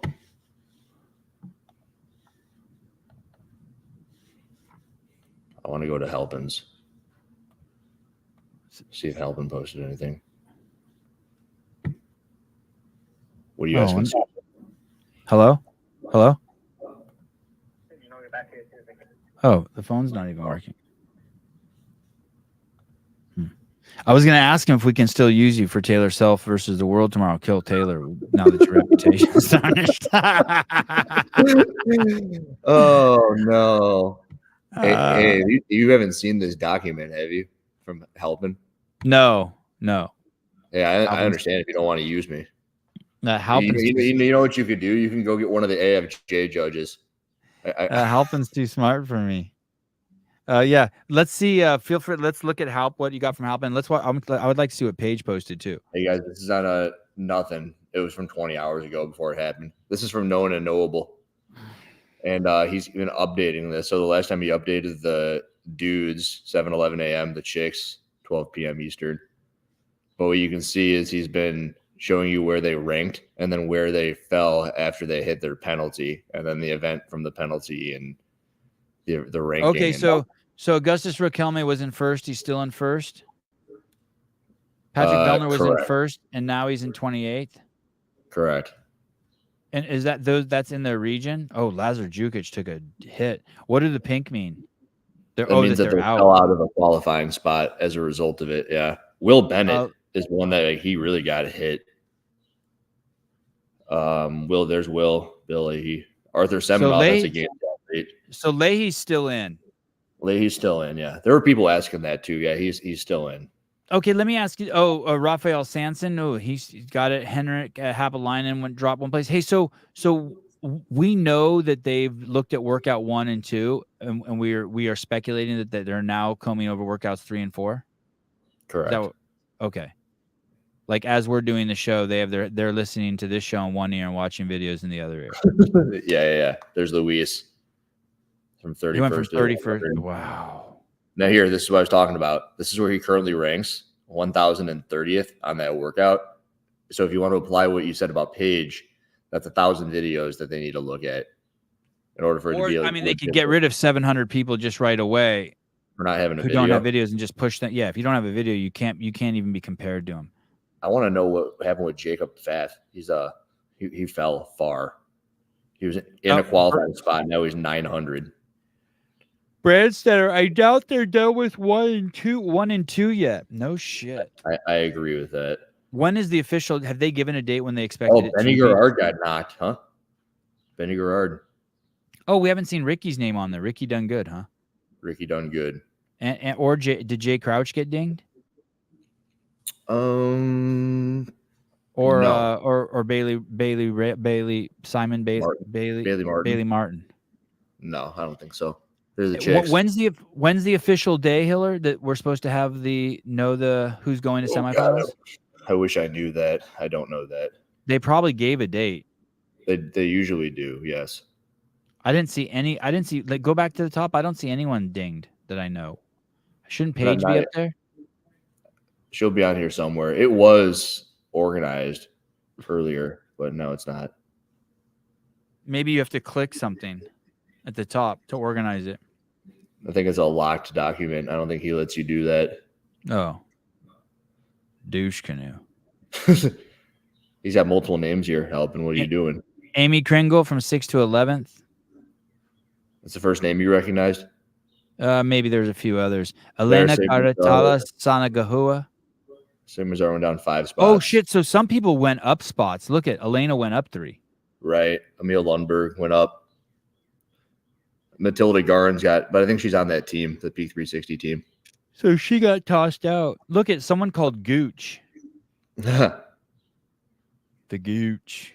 Wait a minute. MD Gooch? Kyra Milligan. Why is she on the list if she's not been moved at all? And what just happened? It just jumped on me. Maybe he's updating it as we speak. Scores are being corrected. Where'd you say that? Hold please. Help him. He sees we're looking at his list. I saw it jump. Oh, look, new. He's putting in new. Oh, those are to let us know that those are been up most recently updated. Yeah. By the way, if you want to follow Halpin, you can go to known and knowable on Instagram. Known, I think _noble. Hey. Yo. Hey, dude. Who you got? Souza? Souza. What's up? Dude. Do we have a reputation to protect, buddy? What are you talking about? Just in general, like we have a reputation to protect, and tomorrow we're launching what's going to catapult us and transcend us out of the CrossFit space with Kill Taylor. And I've chosen the people to be on the show very, this shit. I mean, I spent at least 5 minutes thinking about this. That's a good chunk of time right there. And Pedro White, always wanted to do something with him. He's very funny. Yeah, you mentioned that. Yeah, good call. And Tyler Watkins is smooth and he's funny. Yeah, people have been loving him on the Day Week in Review. And Taylor's brand is skyrocketing. Oh yeah, huge. Taylor Self versus, but this guy Andrew Hiller, went from the largest influencer in the space to his reputation's taking a shot. What happened? What are you running an affiliate? Yeah. I'm actually leaving Station 6. Just worked out the Hayward Fire Academy recruits. He was seen at a pro. Sent one guy to a hospital. Oh, really? Yeah, he got fucked up. I think he might have had a little too much pre-workout or something like that, but he had to be attended to. Wait, at your gym, a guy had too much pre-workout and you think his ticker got scared? No, not at the gym. I'm over here at the training facility. Wow. Out in Hayward. Booster. Yeah, this is simultaneously doing both these academies. And so I'm out here with them today. And we were doing some friendly little relay races. And all of a sudden I thought he knocked the wind out of himself going too down hard on a burpee. But no, we had to attend to him. He's all right. Did you walk right up to him and stand over and be like, you shouldn't have got the Pfizer shot?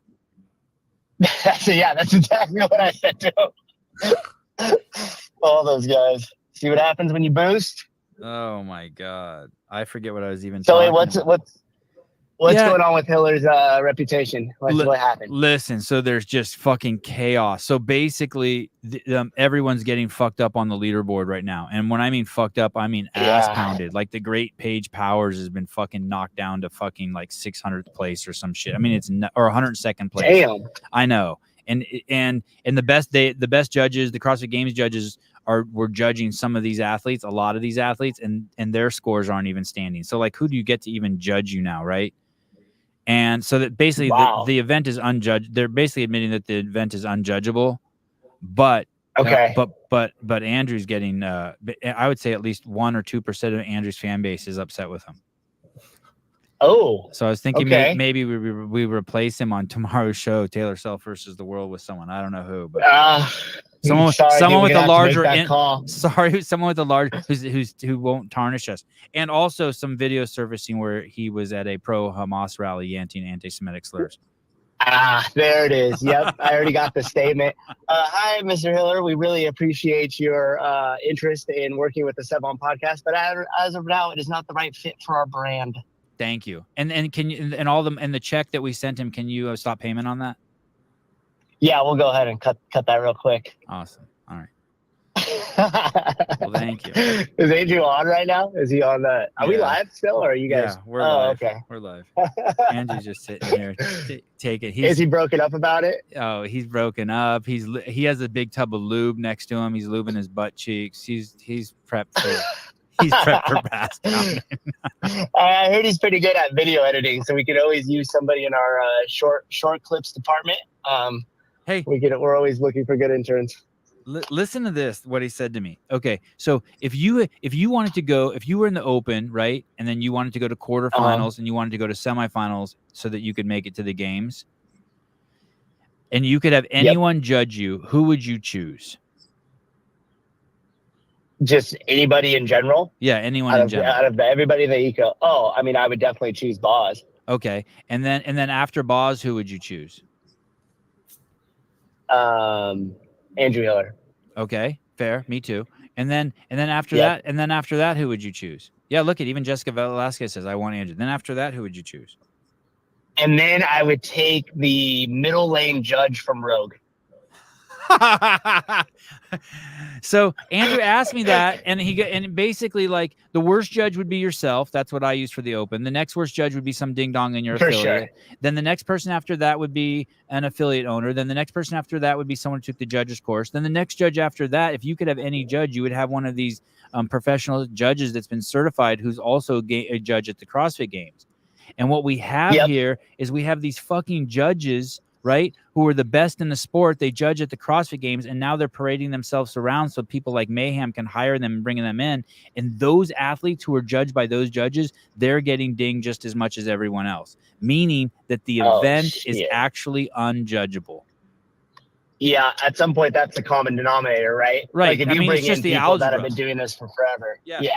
And so then people are conflating that with the fact that like, hey, then now they're saying, Andrew, you're just making excuses. No, Andrew's saying, yeah, I fucked up with Leahy, but hey, also look at all the who didn't fuck up. And if no one can do it, then we were all set up for failure. Yeah, and when you have people like you were saying that are very familiar with it, have done it a lot, and you have high caliber athletes that have been doing this for multiple years, and all of them end up screwing it up. Yeah, at some point you got to just say, hey, the standards on this were fucked from the get go. And the point, and what is it? Is it the head hanging down or something? Sorry, go ahead, make the point. It's everything. It's all sorts of shit, but the head hanging down is one of them. But the thing is this too: if the point was it didn't matter who went on or if no one went on, I could understand this. But the event is supposed to move people on, right? And so it has to be judgeable. Yes, agreed. David Wheat says you can spin this as much as you want, Hiller, but Hiller looks stupid for crying about he's been screaming for years. I ain't crying. I'm saying it's good. I'm saying good job, CrossFit. Yes, that's not. That's like no, like it's the way they did it. then maybe I might be crying about it a little bit. So what happened? Are all these big name people like dropping down that leaderboard and out of contention here? Are we gonna have an issue where like we won't see some really big popular names due to the fact of this standard? Yeah, we are already too. Sydney Wells and Paige Powers are out. It's just crazy. T is an 8. I mean, that's also like, I mean, no one's ever gonna believe that. Hey, I wonder if Susie can answer this. Who is the best moving, longest tenured male in the CrossFit space who's never received an online qualifier penalty? Well, I don't know if they've ever seen an online qualifier penalty, but I know Rich's movement was always pretty sound. Currently competing, and also I know that I don't know that for a fact, but I don't think I've ever heard of this person receiving a penalty. Man, top 10 caliper. Tia, man. Oh, man. Bellner. There it is. Good Oh, yeah, answer. he's a He great got it. Vellner's been I'm pretty so solid. happy you nailed it like that. Yes. He received a penalty on the workout for the step ups. Hey, dude, Vellner's down at the bottom now, dude. He could not make the games, dude. That's not No true. shit, really? He's in a qualifying spot. He's at 31st, and they haven't finished reviewing all the workouts. That's scary. Yeah. Wow. What happened to our guys? Was there any major discrepancies there No. before that? And No. then P and then okay, that's No. good. That's cool. That's cool. Hey, did that guy have to get taken away in the ambulance at the fire academy? Well, the thing is that the ambulance is basically there, so he didn't really get taken away. But yeah, he got tended to. He's all right though. He's all right. But there is an issue. I can't wait. Yeah, All right. which was pretty crazy. We didn't do that much, just some relay races, and yeah, it jacked him up. At first, I thought he was faking it to get out of something, but then when I looked at his face and he kept trying to go, I was like, no, there's something seriously wrong with this dude. Kudos for him to try to stay in it too.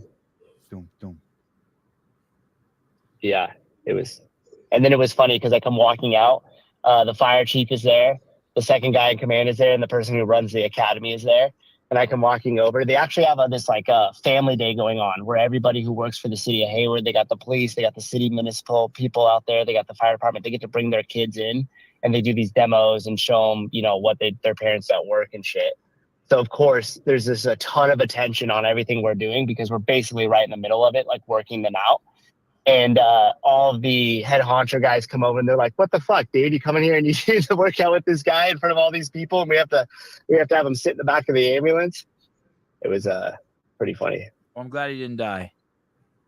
Nah, he's all right. Usually a good thing when people don't die. Yeah, that's I like to have that on the record. Is 0 deaths. Yeah, good. And 0 deaths in my academy. All right, thanks, Susan. I'll call you later. Shit. Tomorrow's show is going to be off the hook, 7 a.m. Yeah, I'm stoked for it. It looked like you got a ton of attention on Instagram too. People are gonna be this will be fun. Oh, Nick I'm Matthews really is excited out. to see how this will go. Holy fuck. What? All right, I'll talk to you later, brother. Thank you. Damn. Bye, guys. Bye. Nick Matthew, really? Hey, did you see? So here's to prove your point. Your head has to be over. The picture? Yeah, I saw the picture. Yeah. You mean like up, tall? Yeah, it says finishing with the head and shoulders in front of the hips. I think what Matt Burns has been saying Is here no good. is he's Sorry, talking guys. about Bill in particular, and Bill's issue was not the head, but there are athletes whose issue was the head. And I just want to address Matt Burns. Let's look at the positive. All the heats will have superstars now. Nick Matthew is in 500. Oh, so I did that workout and I beat Nick Matthew. Oh, wow. But I don't have a score in because obviously I couldn't compete, but dude, that's the issue. You think I'm better than Nick Matthew on that workout? Nuh-uh. You know what that means? It means Chase Ingram beat Nick Matthew. Wow. Chase Ingram beat Nick Matthew on that workout. You think they're going to check Chase Ingram's video? No. Not at all. Wow, another 34 comments. Dude, that video it's something.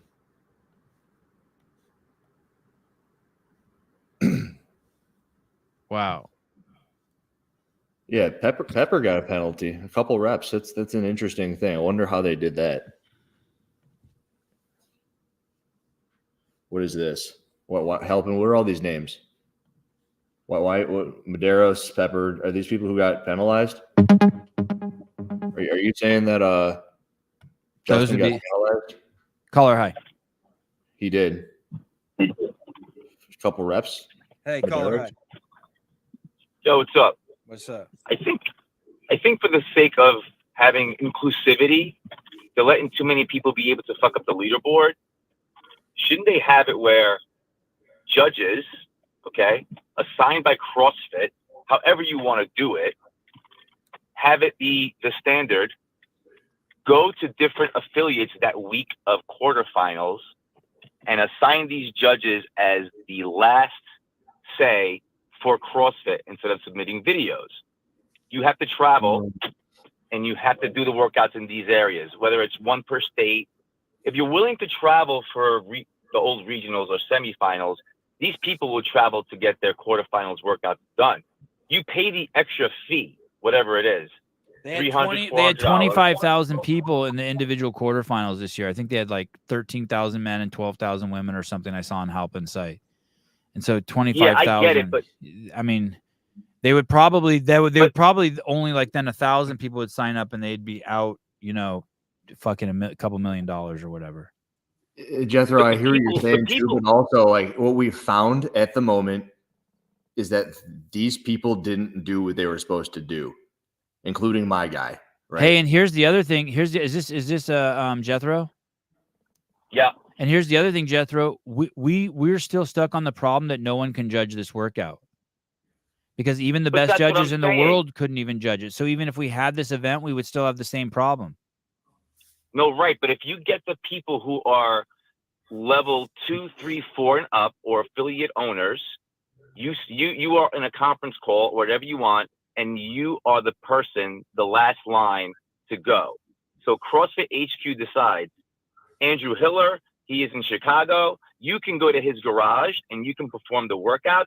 What he says goes, because we are on par with what CrossFit HQ is looking for, as opposed to some rando person just counting reps and then submitting a video. I hear you, but even the best people in the world couldn't do it now. You don't think those AFJ CWY judges were like prepped?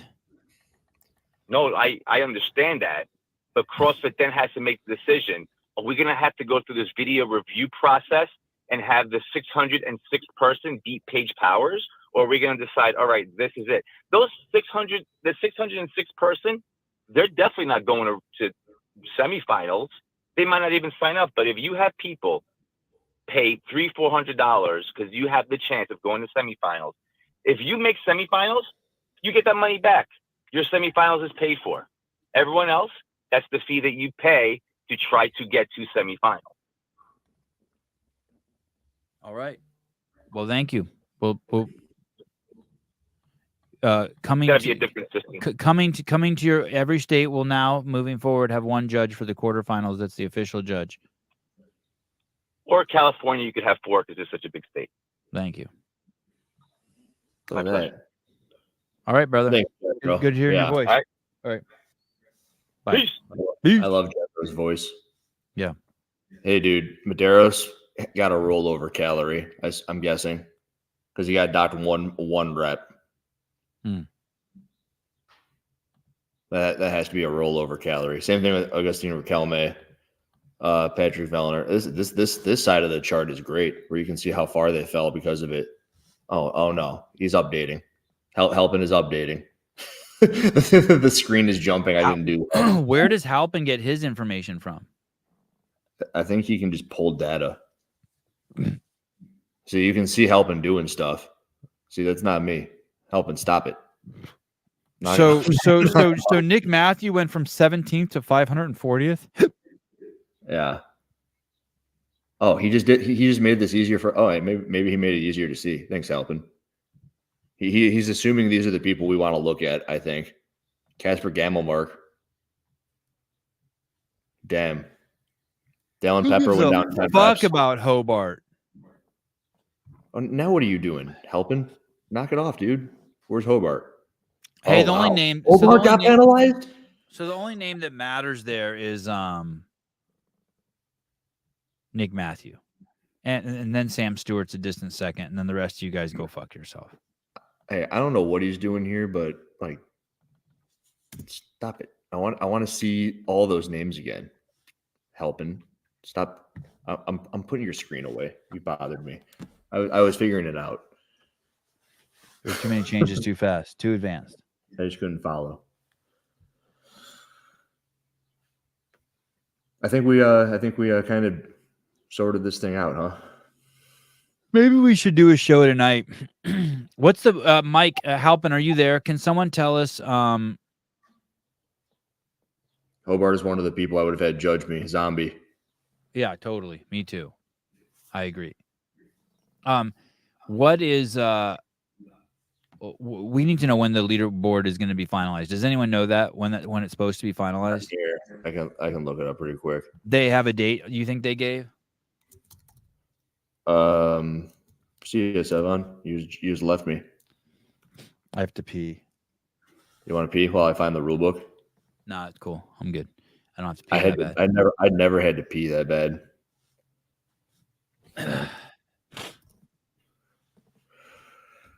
Quarterfinals and teams judging and validation 205. I'll pull this up so we're not just looking at nothing. Look with me. Should be right here. Somewhere. There we go. Video review. Submitting a video is required. Leaderboard finalization will be no later than April 10th. That's not right.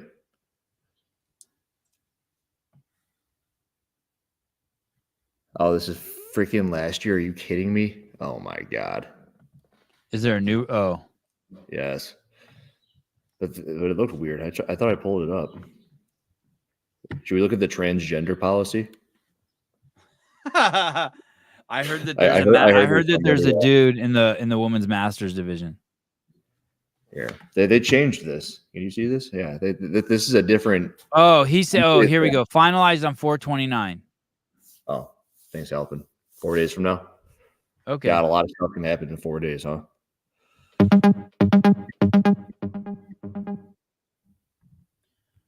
Leaderboard finalization. Right there. Speak your mind.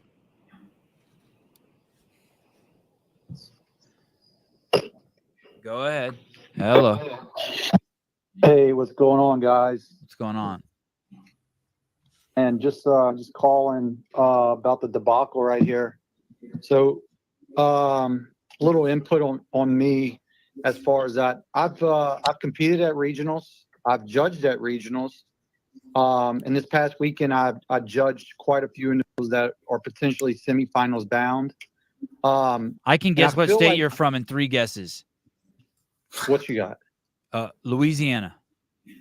Yeah, you're right. No shit. Yeah. Oh, I was gonna go with Oklahoma first. I can't believe I got it. Okay, go on. Fuck, I'm a beast. Go on. I just feel like the way that the rules are written, the way they describe them, there's just a lot of just nonsense that I feels like, what's the purpose of it? You know? For example, like I said, like for instance, you put up the video of Louise about him turning facing the bar, not facing the bar. Like, correct. What is that whole reason? The dumbest shit of all time is that thing. It's so dumb. Agreed. It's a stress put on the athletes. It's a stress put on the judges that isn't even needed to be there. Like, what? Why does it even matter? That's one less thing to even think about.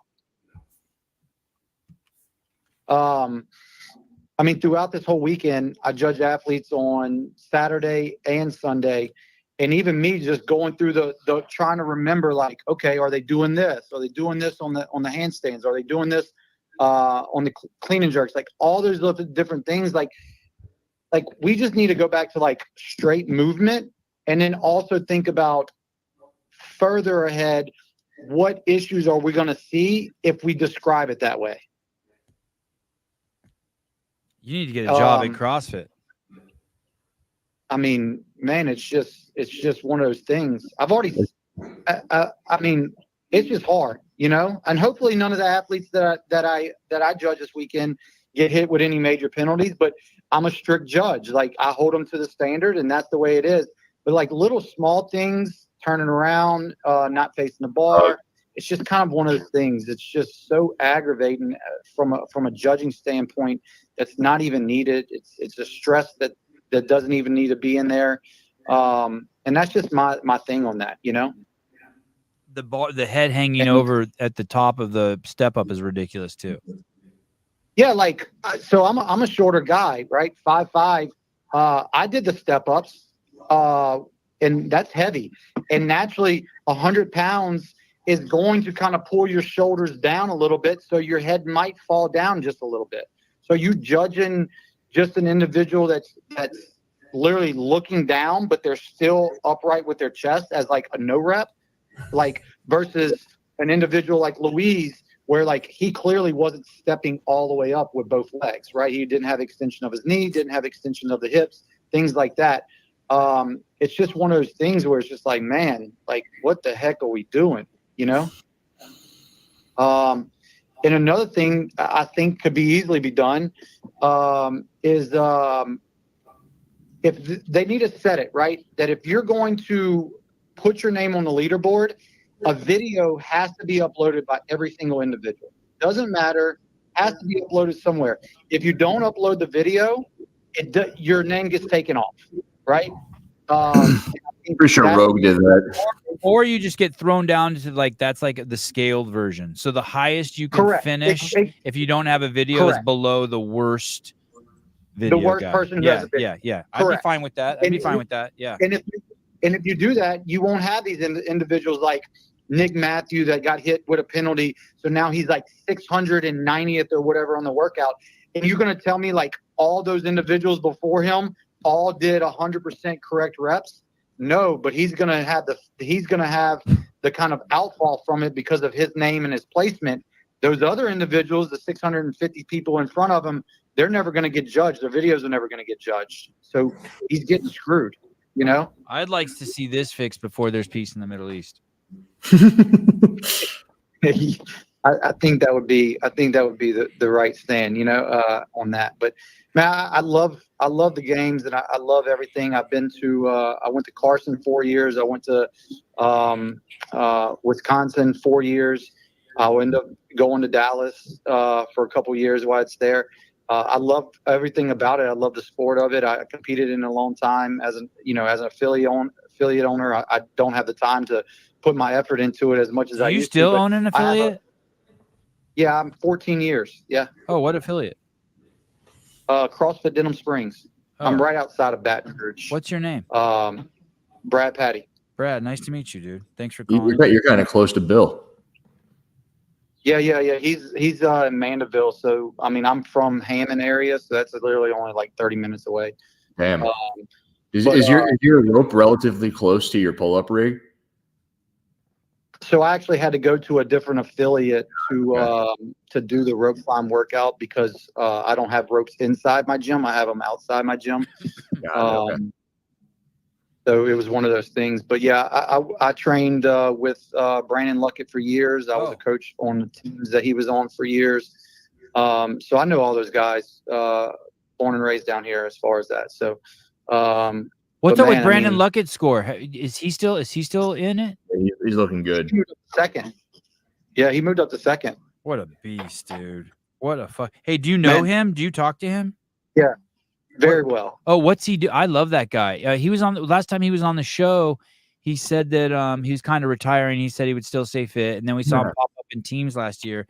And now he's going individual again. What changed? Because I know he was working with his, as you guys say in the South, his daddy. Yeah. So him and his dad started a business years ago. And they kind of have like territories between him and his dad. I mean, they're both really, really intelligent. The whole family's very intelligent. I think his brother JP is a doctor. His sister, I think she's going to be a doctor. The whole family's very, very intelligent individuals. But I mean, the dude's fit. I mean, fitter than John Young. He's always been fit. But as he's gotten older, you know, he struggled with the strength stuff for a long time just because he was a smaller, he was a little bit taller, but a little bit skinnier, you know. But he's putting on some weight over the last 3-4 years, and I mean, the dude is a complete animal, you know. He's put on some girth. I've had the ability to be around him for quite many years, and he's impressive, you know. Every time you see him, have you checked out his business, the Iman company? No. Yeah, it's cool. He's got he's got a little business where he does programming, and basically all of his workouts are like imams and stuff like that. And he's got those workouts are insane. Andrew follows him. Yeah, I like him. I like him. Shitload of followers.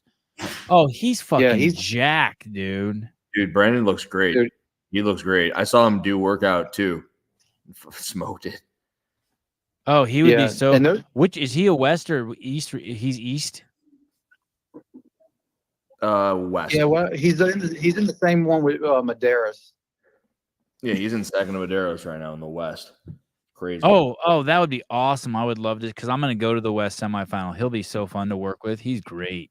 Is the West at the same place that the games were at? Yes, sir. Carson. Yep, in that tennis stadium. Man, dude, that's such a cool place. Yeah, it's going to be dope. Oh my gosh, that is. I went there for 4 years, and that was probably that was like old school CrossFit. Like I was in the video when Rich Froning was climbing up the rope and he like falls all the way at the top. I'm in the back of the video just like screaming my head off. I know. I heard you called him a pussy. I heard. Is that true? No, I didn't call him. No, you can't call Rich Froning a pussy. Come on now. All right. Just checking. I just wasn't sure if that was you or not. Nah, but man, it was. Those are some great times, man. How excited are you for tomorrow at 7 a.m. Pacific Standard Time? Kill Taylor. You think anyone's going to beat him in the workout and get the $500? What is the workout? I'd like to do it.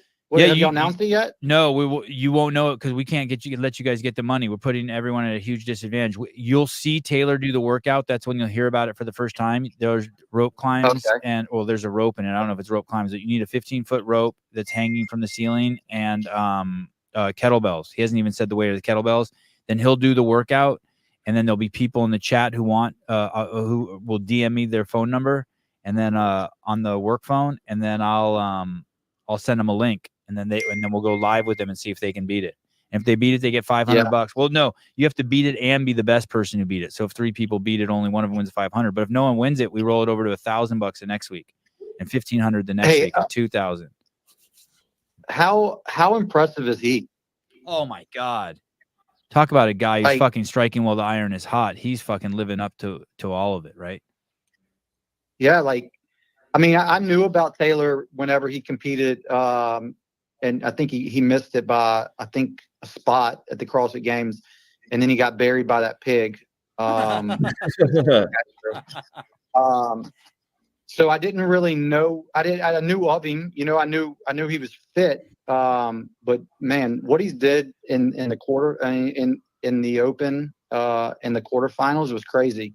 But he's impressive. But man, he sent it on that last one, and it was fun to watch. I'm pretty sure one of the weeks too, the workout that he's going to end up doing is 5 minutes burpee box jump overs. And give the world a chance to beat him at that, but also for him to kind of regain his reputation. Although fuck man, it only helped his reputation to see him collapse, right? Yeah. Did he say was it nerves? Was it that he just came out too hot? Did he ever say what he thought was the issue with that? There's something called lactodosis. That's not real. There's something where supposedly you build up so much lactic acid that it crosses into your fucking brain, and you basically shut down. And it could give you actually brain damage. And basically, no shit. That's what happened to him. He said for 30 minutes he felt like his cranium was filled with pudding. Hiller says it's bullshit. He's just a pussy. It's crap. No, I didn't say that either. Oh, I mean, if he redid that workout today, he obviously would probably be somewhere way faster than his time that he had. He said he says no. He still will stand by that. No one in the world can beat him at that workout. He still claims that I can get beat anyone in the world at that. I don't necessarily I don't know about that after watching his first attempt at it, but he's definitely a fit dude, and I think he would definitely be up there, with Hopper and with Colton as well. But Jeez he used to be a drug addict, maybe like an old piece of heroin and like one of his arteries broke off and went to his fucking That brain. might be it. Man, I don't know, but that was insane to watch. Well, hey, thank you for calling. Yeah. 14 years as an affiliate's badass. It's an honor to have you as a listener, and feel free to call in anytime. Yeah, I appreciate it, man. All right, dude. Yep. Ciao. Bye. All right. All right. I like that guy. Something about the accent of people down there, I think. It's good. And you picked it up in one state. That was crazy. Thank you. I was going to go Oklahoma, and then I pivoted quickly. Hey, this is a comment. Mauricio, do you think that going from 10% to 25% is affecting the fitter athletes because of one-time home runs? Absolutely. We've talked about that. What does that mean? I don't even understand that. What does that mean? It's the phenomenon. It's what Hepner talked about. If Page Powers goes to 600th, you have to check all the 600 videos. And when you take more people, Chase Ingram's a great example. I think he got 100 and almost 90 reps on that step-up workout, right? And Yeah. I don't think Chase would be upset with me saying I don't think he makes the top 10% this year in the open division, but he made the top 25%. So Chase is a one-time example of somebody who is affecting Matthew's score now. It's a problem. Hey, Mrs. Gazan, hi. There you go, Keith Knapp. Yo, how's it going? Oh, this is Alex Kazan. Day's perfect now that you're calling in. How are you? Damn, what's up? Good. Jake was like, "Hey, call someone." I was like, "Okay." So I'm calling. What you're North America West? Yeah. And have you gotten any correspondence from CrossFit Inc.? Workouts 1 and 2 are good. I haven't heard anything about 3 or 4, but I cleared that one. And how do you know that? They call you and they say, "Hey," they call or they send you an email and say, "Just so you know, we've reviewed workouts 1 and 2 and you're good to go."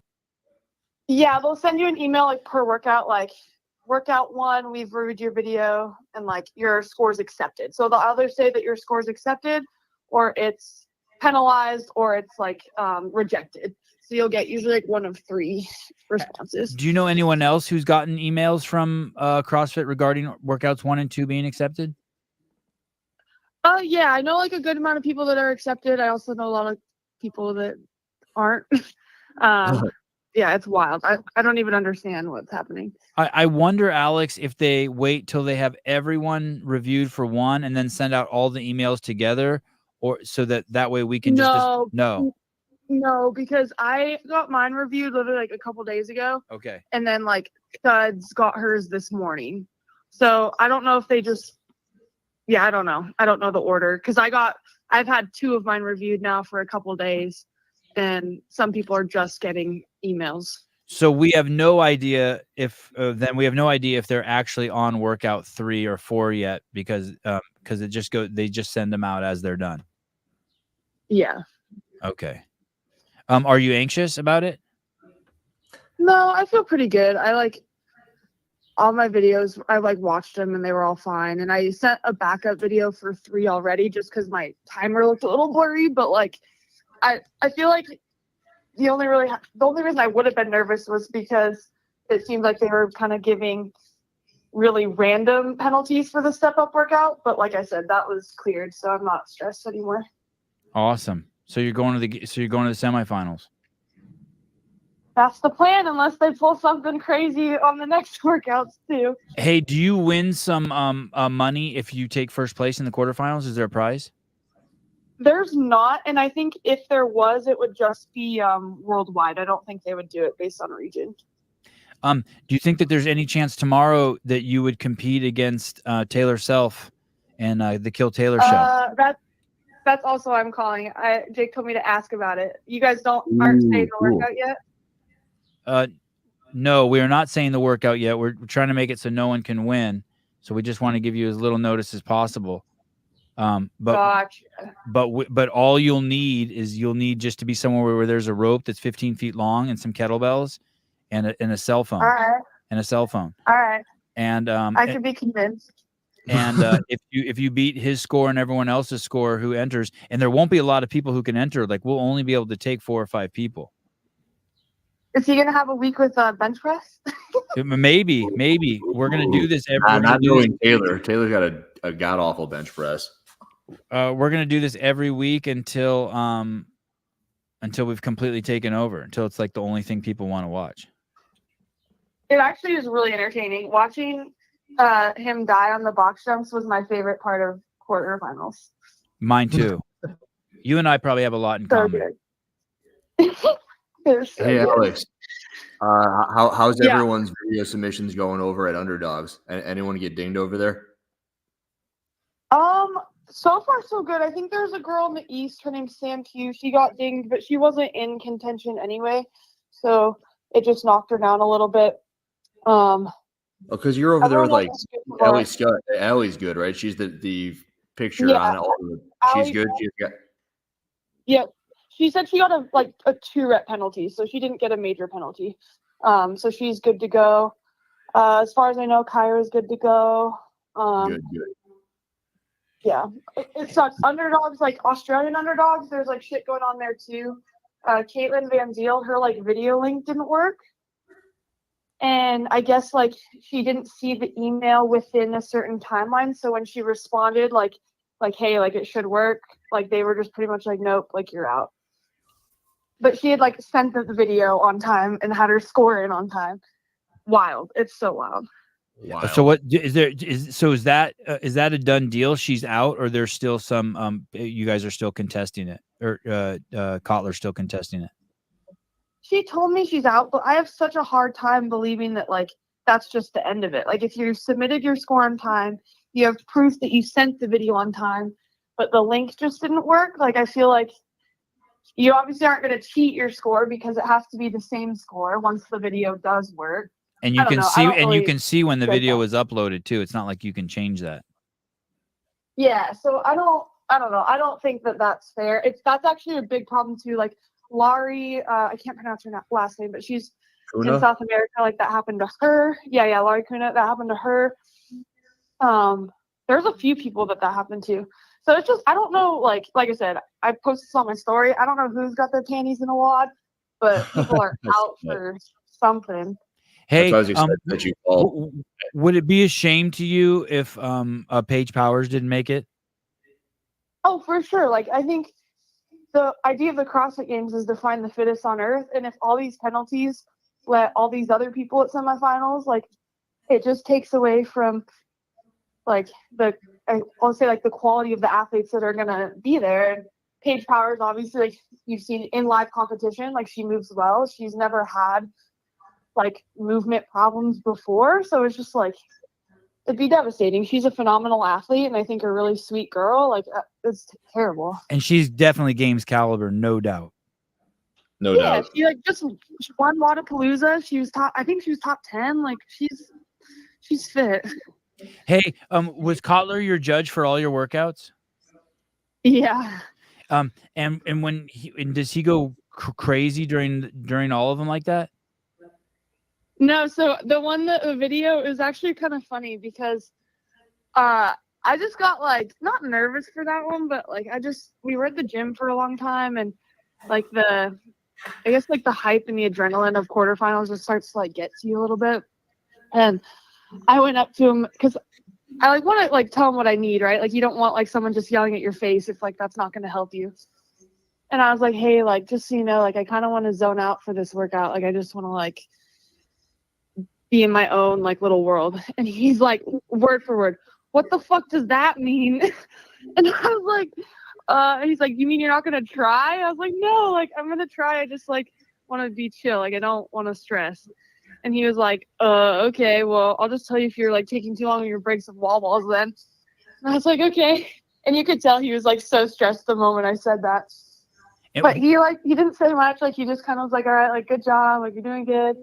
And then like halfway through the workout, he was like, all right, like if you keep this up, like you're going to have a good time, like keep going.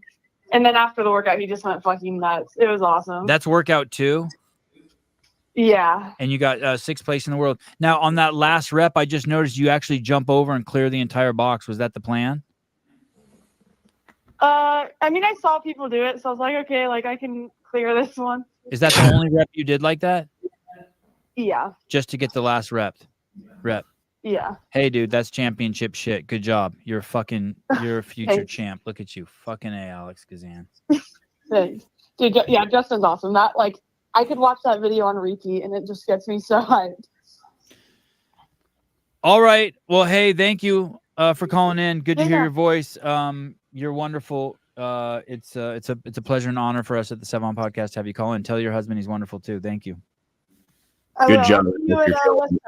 Yep, for sure. Maybe tomorrow even. Ooh. Oh yeah, maybe tomorrow. All right. Love you guys. Bye. Love you too. Bye. Alex Kazan sitting currently in first place in the West. Quarterfinals in the West. Wow. Right below her, Emily Rolfe, Abigail Domit, Ariel Lowen, Rebecca Fuselier. Say it again. Most jack chick in CrossFit. Yeah. Natural. Yeah. Part reptile. I made a video on it. You know how you know? Because she could bench 225 pounds at the age of 14. I know, crazy. Hey, someone in here goes. You think that's genetics, or you think that's hormones? You think it's? Do you think like if we did a hormone test, you think our hormones are just fucking like through the roof? It's like one and the same, I'd say. Okay, all right. And also, it's like just the way you're kind of made up. Some people are made to be good bench pressers. Hey, straight up against Taylor in a bench press would be good. Like a 1 rep max her versus Taylor. I'm pretty sure she might be able to take him straight up. No scaling. Wow, that would be wild. The overall leaderboard. Let's take a look at it for the women in the quarterfinals. Emma Lawson in first. Emma Lawson. I think at one point I saw Gabriela Magawa in first. Emma Lawson in first. Alexis Raptis in second. Gabriela Magawa in third. Laura Horvat in fourth. Danielle Brandon in fifth. Maddie Sturt. Wow, Maddie. Madeline Sturt. Cool. Emma Tall. Jay Crouch is owner. Manon Anganese, seventh. Emma Tall in eighth. Emma McQuaid ninth. Alex Kazan sitting in 10th. Gazan, yep. Haley Adams in 15th. Ariel Lowen in 16th. Haley Adams moving up. I think she was in 20th. She's gone up 5 spots. Gracie Walton in 19th. Still, Tia Toomey now in 29th. Oh, that's in the world. That's where she got kicked to after that one penalty. Turi. Where is she? 38. She's up a couple. Right there. 37. High Rocks Girl in 38th. Sigmund's Daughter in 43rd. Stanley in 47th. Hey, Amanda Barnhart's impressive where she's sitting. Because she basically wasn't doing anything because of her shoulder for a bit. Now she's top 50 in the world. Hey, does everyone on the top 50 in the world get to go to? Are these all semifinal people, or do some of these that's still not even good enough to go to the semifinal? They're all good. Once you get to the back end of, I bet, like 80 to 100, there might be some chicks and dudes in the Europe region that might not make it because it's so dense over there. This is a good question. Is Sarah Sigmund's daughter Underdogs athlete? Who knows? Not from what I know. I don't think so. Where do you think she is? That's a great question. I'm like trying to rack my brain on that. I don't know. Janikowski still in first, Adler second, Victor Hoffer third, Krennikov fourth, Hatfield fifth, Bjork Carl Goodmanson sixth, Moritz Fiebig seventh, Jason Hopper eighth, Jay Crouch ninth, Anola Kai 10th, Ricky Garrard 11th, Medeiros 12th, Jan Brandt 13th, 14th Samuel Cornway, 15th Samuel Quant, 16th Fabian Benito, 17th Benoit Boulanger, Harry Lightfoot 18th, Nika in 19th. Hey, Dallin got a 10 rep penalty on that first workout, and he's still in 9th in the world. Travis Mayer 28th, Jack Farlow 32nd. Jake said yes, she is. I wonder if that's in response to Sarah Sigmund's daughter, and she's an Underdogs athlete. Okay, Sprague 43rd. She is okay. Thanks, Jake. Fikowski 49th. I didn't even see Vellner in the top 50. because he's not. He might not be in the top 100 either. He probably ended in the top 150.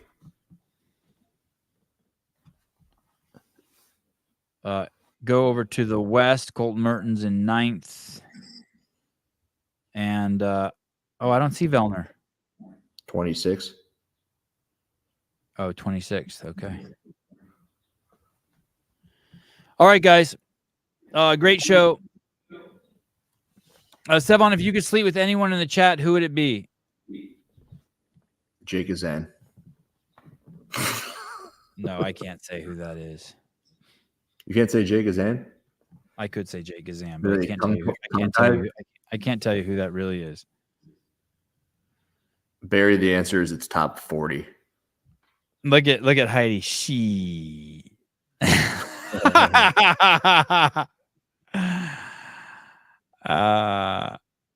Okay. Looks like the leaderboard won't be complete for till the 29th, which is Monday. I'm guessing 5 p.m. We definitely can't stay on till then. Something happened to Berman. Wait, what? Yeah, Leahy is in. Barry, he's still good.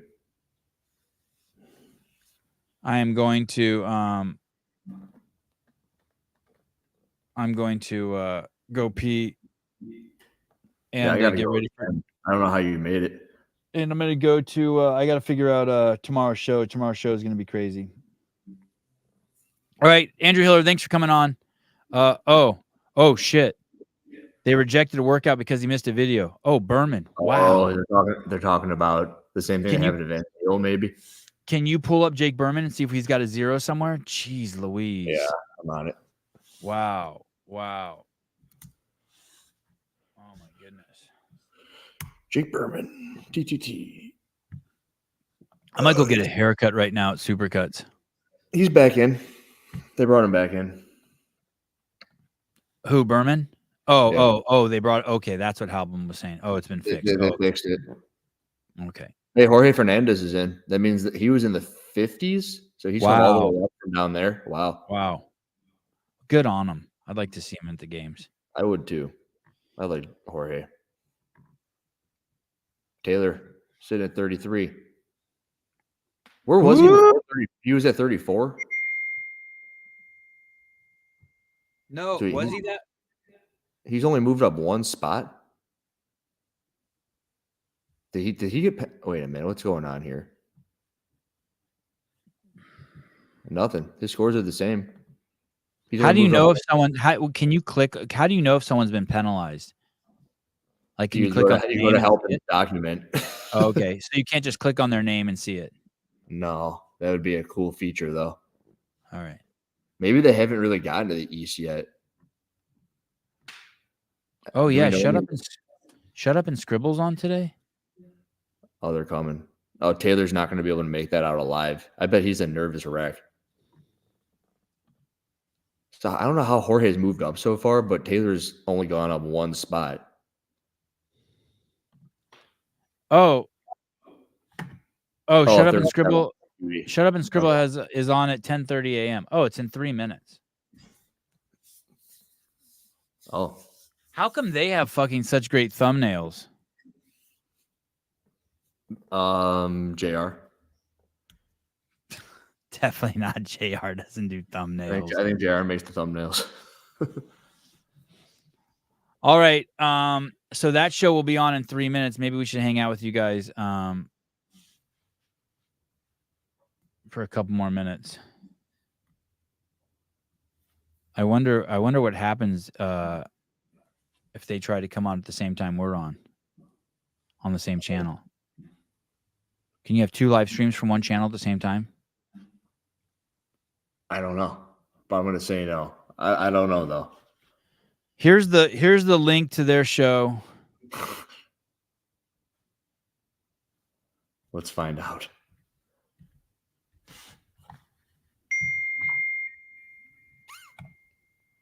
I hate whenever I have the text thing pulled up on my screen and it dings. I'm assuming that's what happened to you. It bugs me, and I got to get rid of my text. Yeah. Do you guys hear that when I have texts come in? Yeah. No one normally texts on this phone. Well, what's going to be interesting is tomorrow you're going to hear a shitload of them come in if people want to be on the show. And I won't be able to take. So basically that number down there, 928-583-3903, that's the number you'll text if you want to come in and go to war with Taylor. Okay, in 1 minute, you'll be able to hear from Taylor Self and JR on the whole subject. Andrew Hiller, actually less than 1 minute. Thanks for doing this, dude. Appreciate you. Thank you. And we'll talk to you guys soon. Enjoy the show with JR and Taylor. I'm sure they're going to have some insights.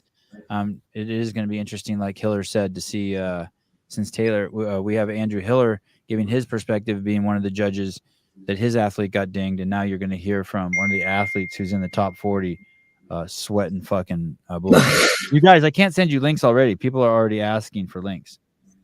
Testing. That's smart. Okay.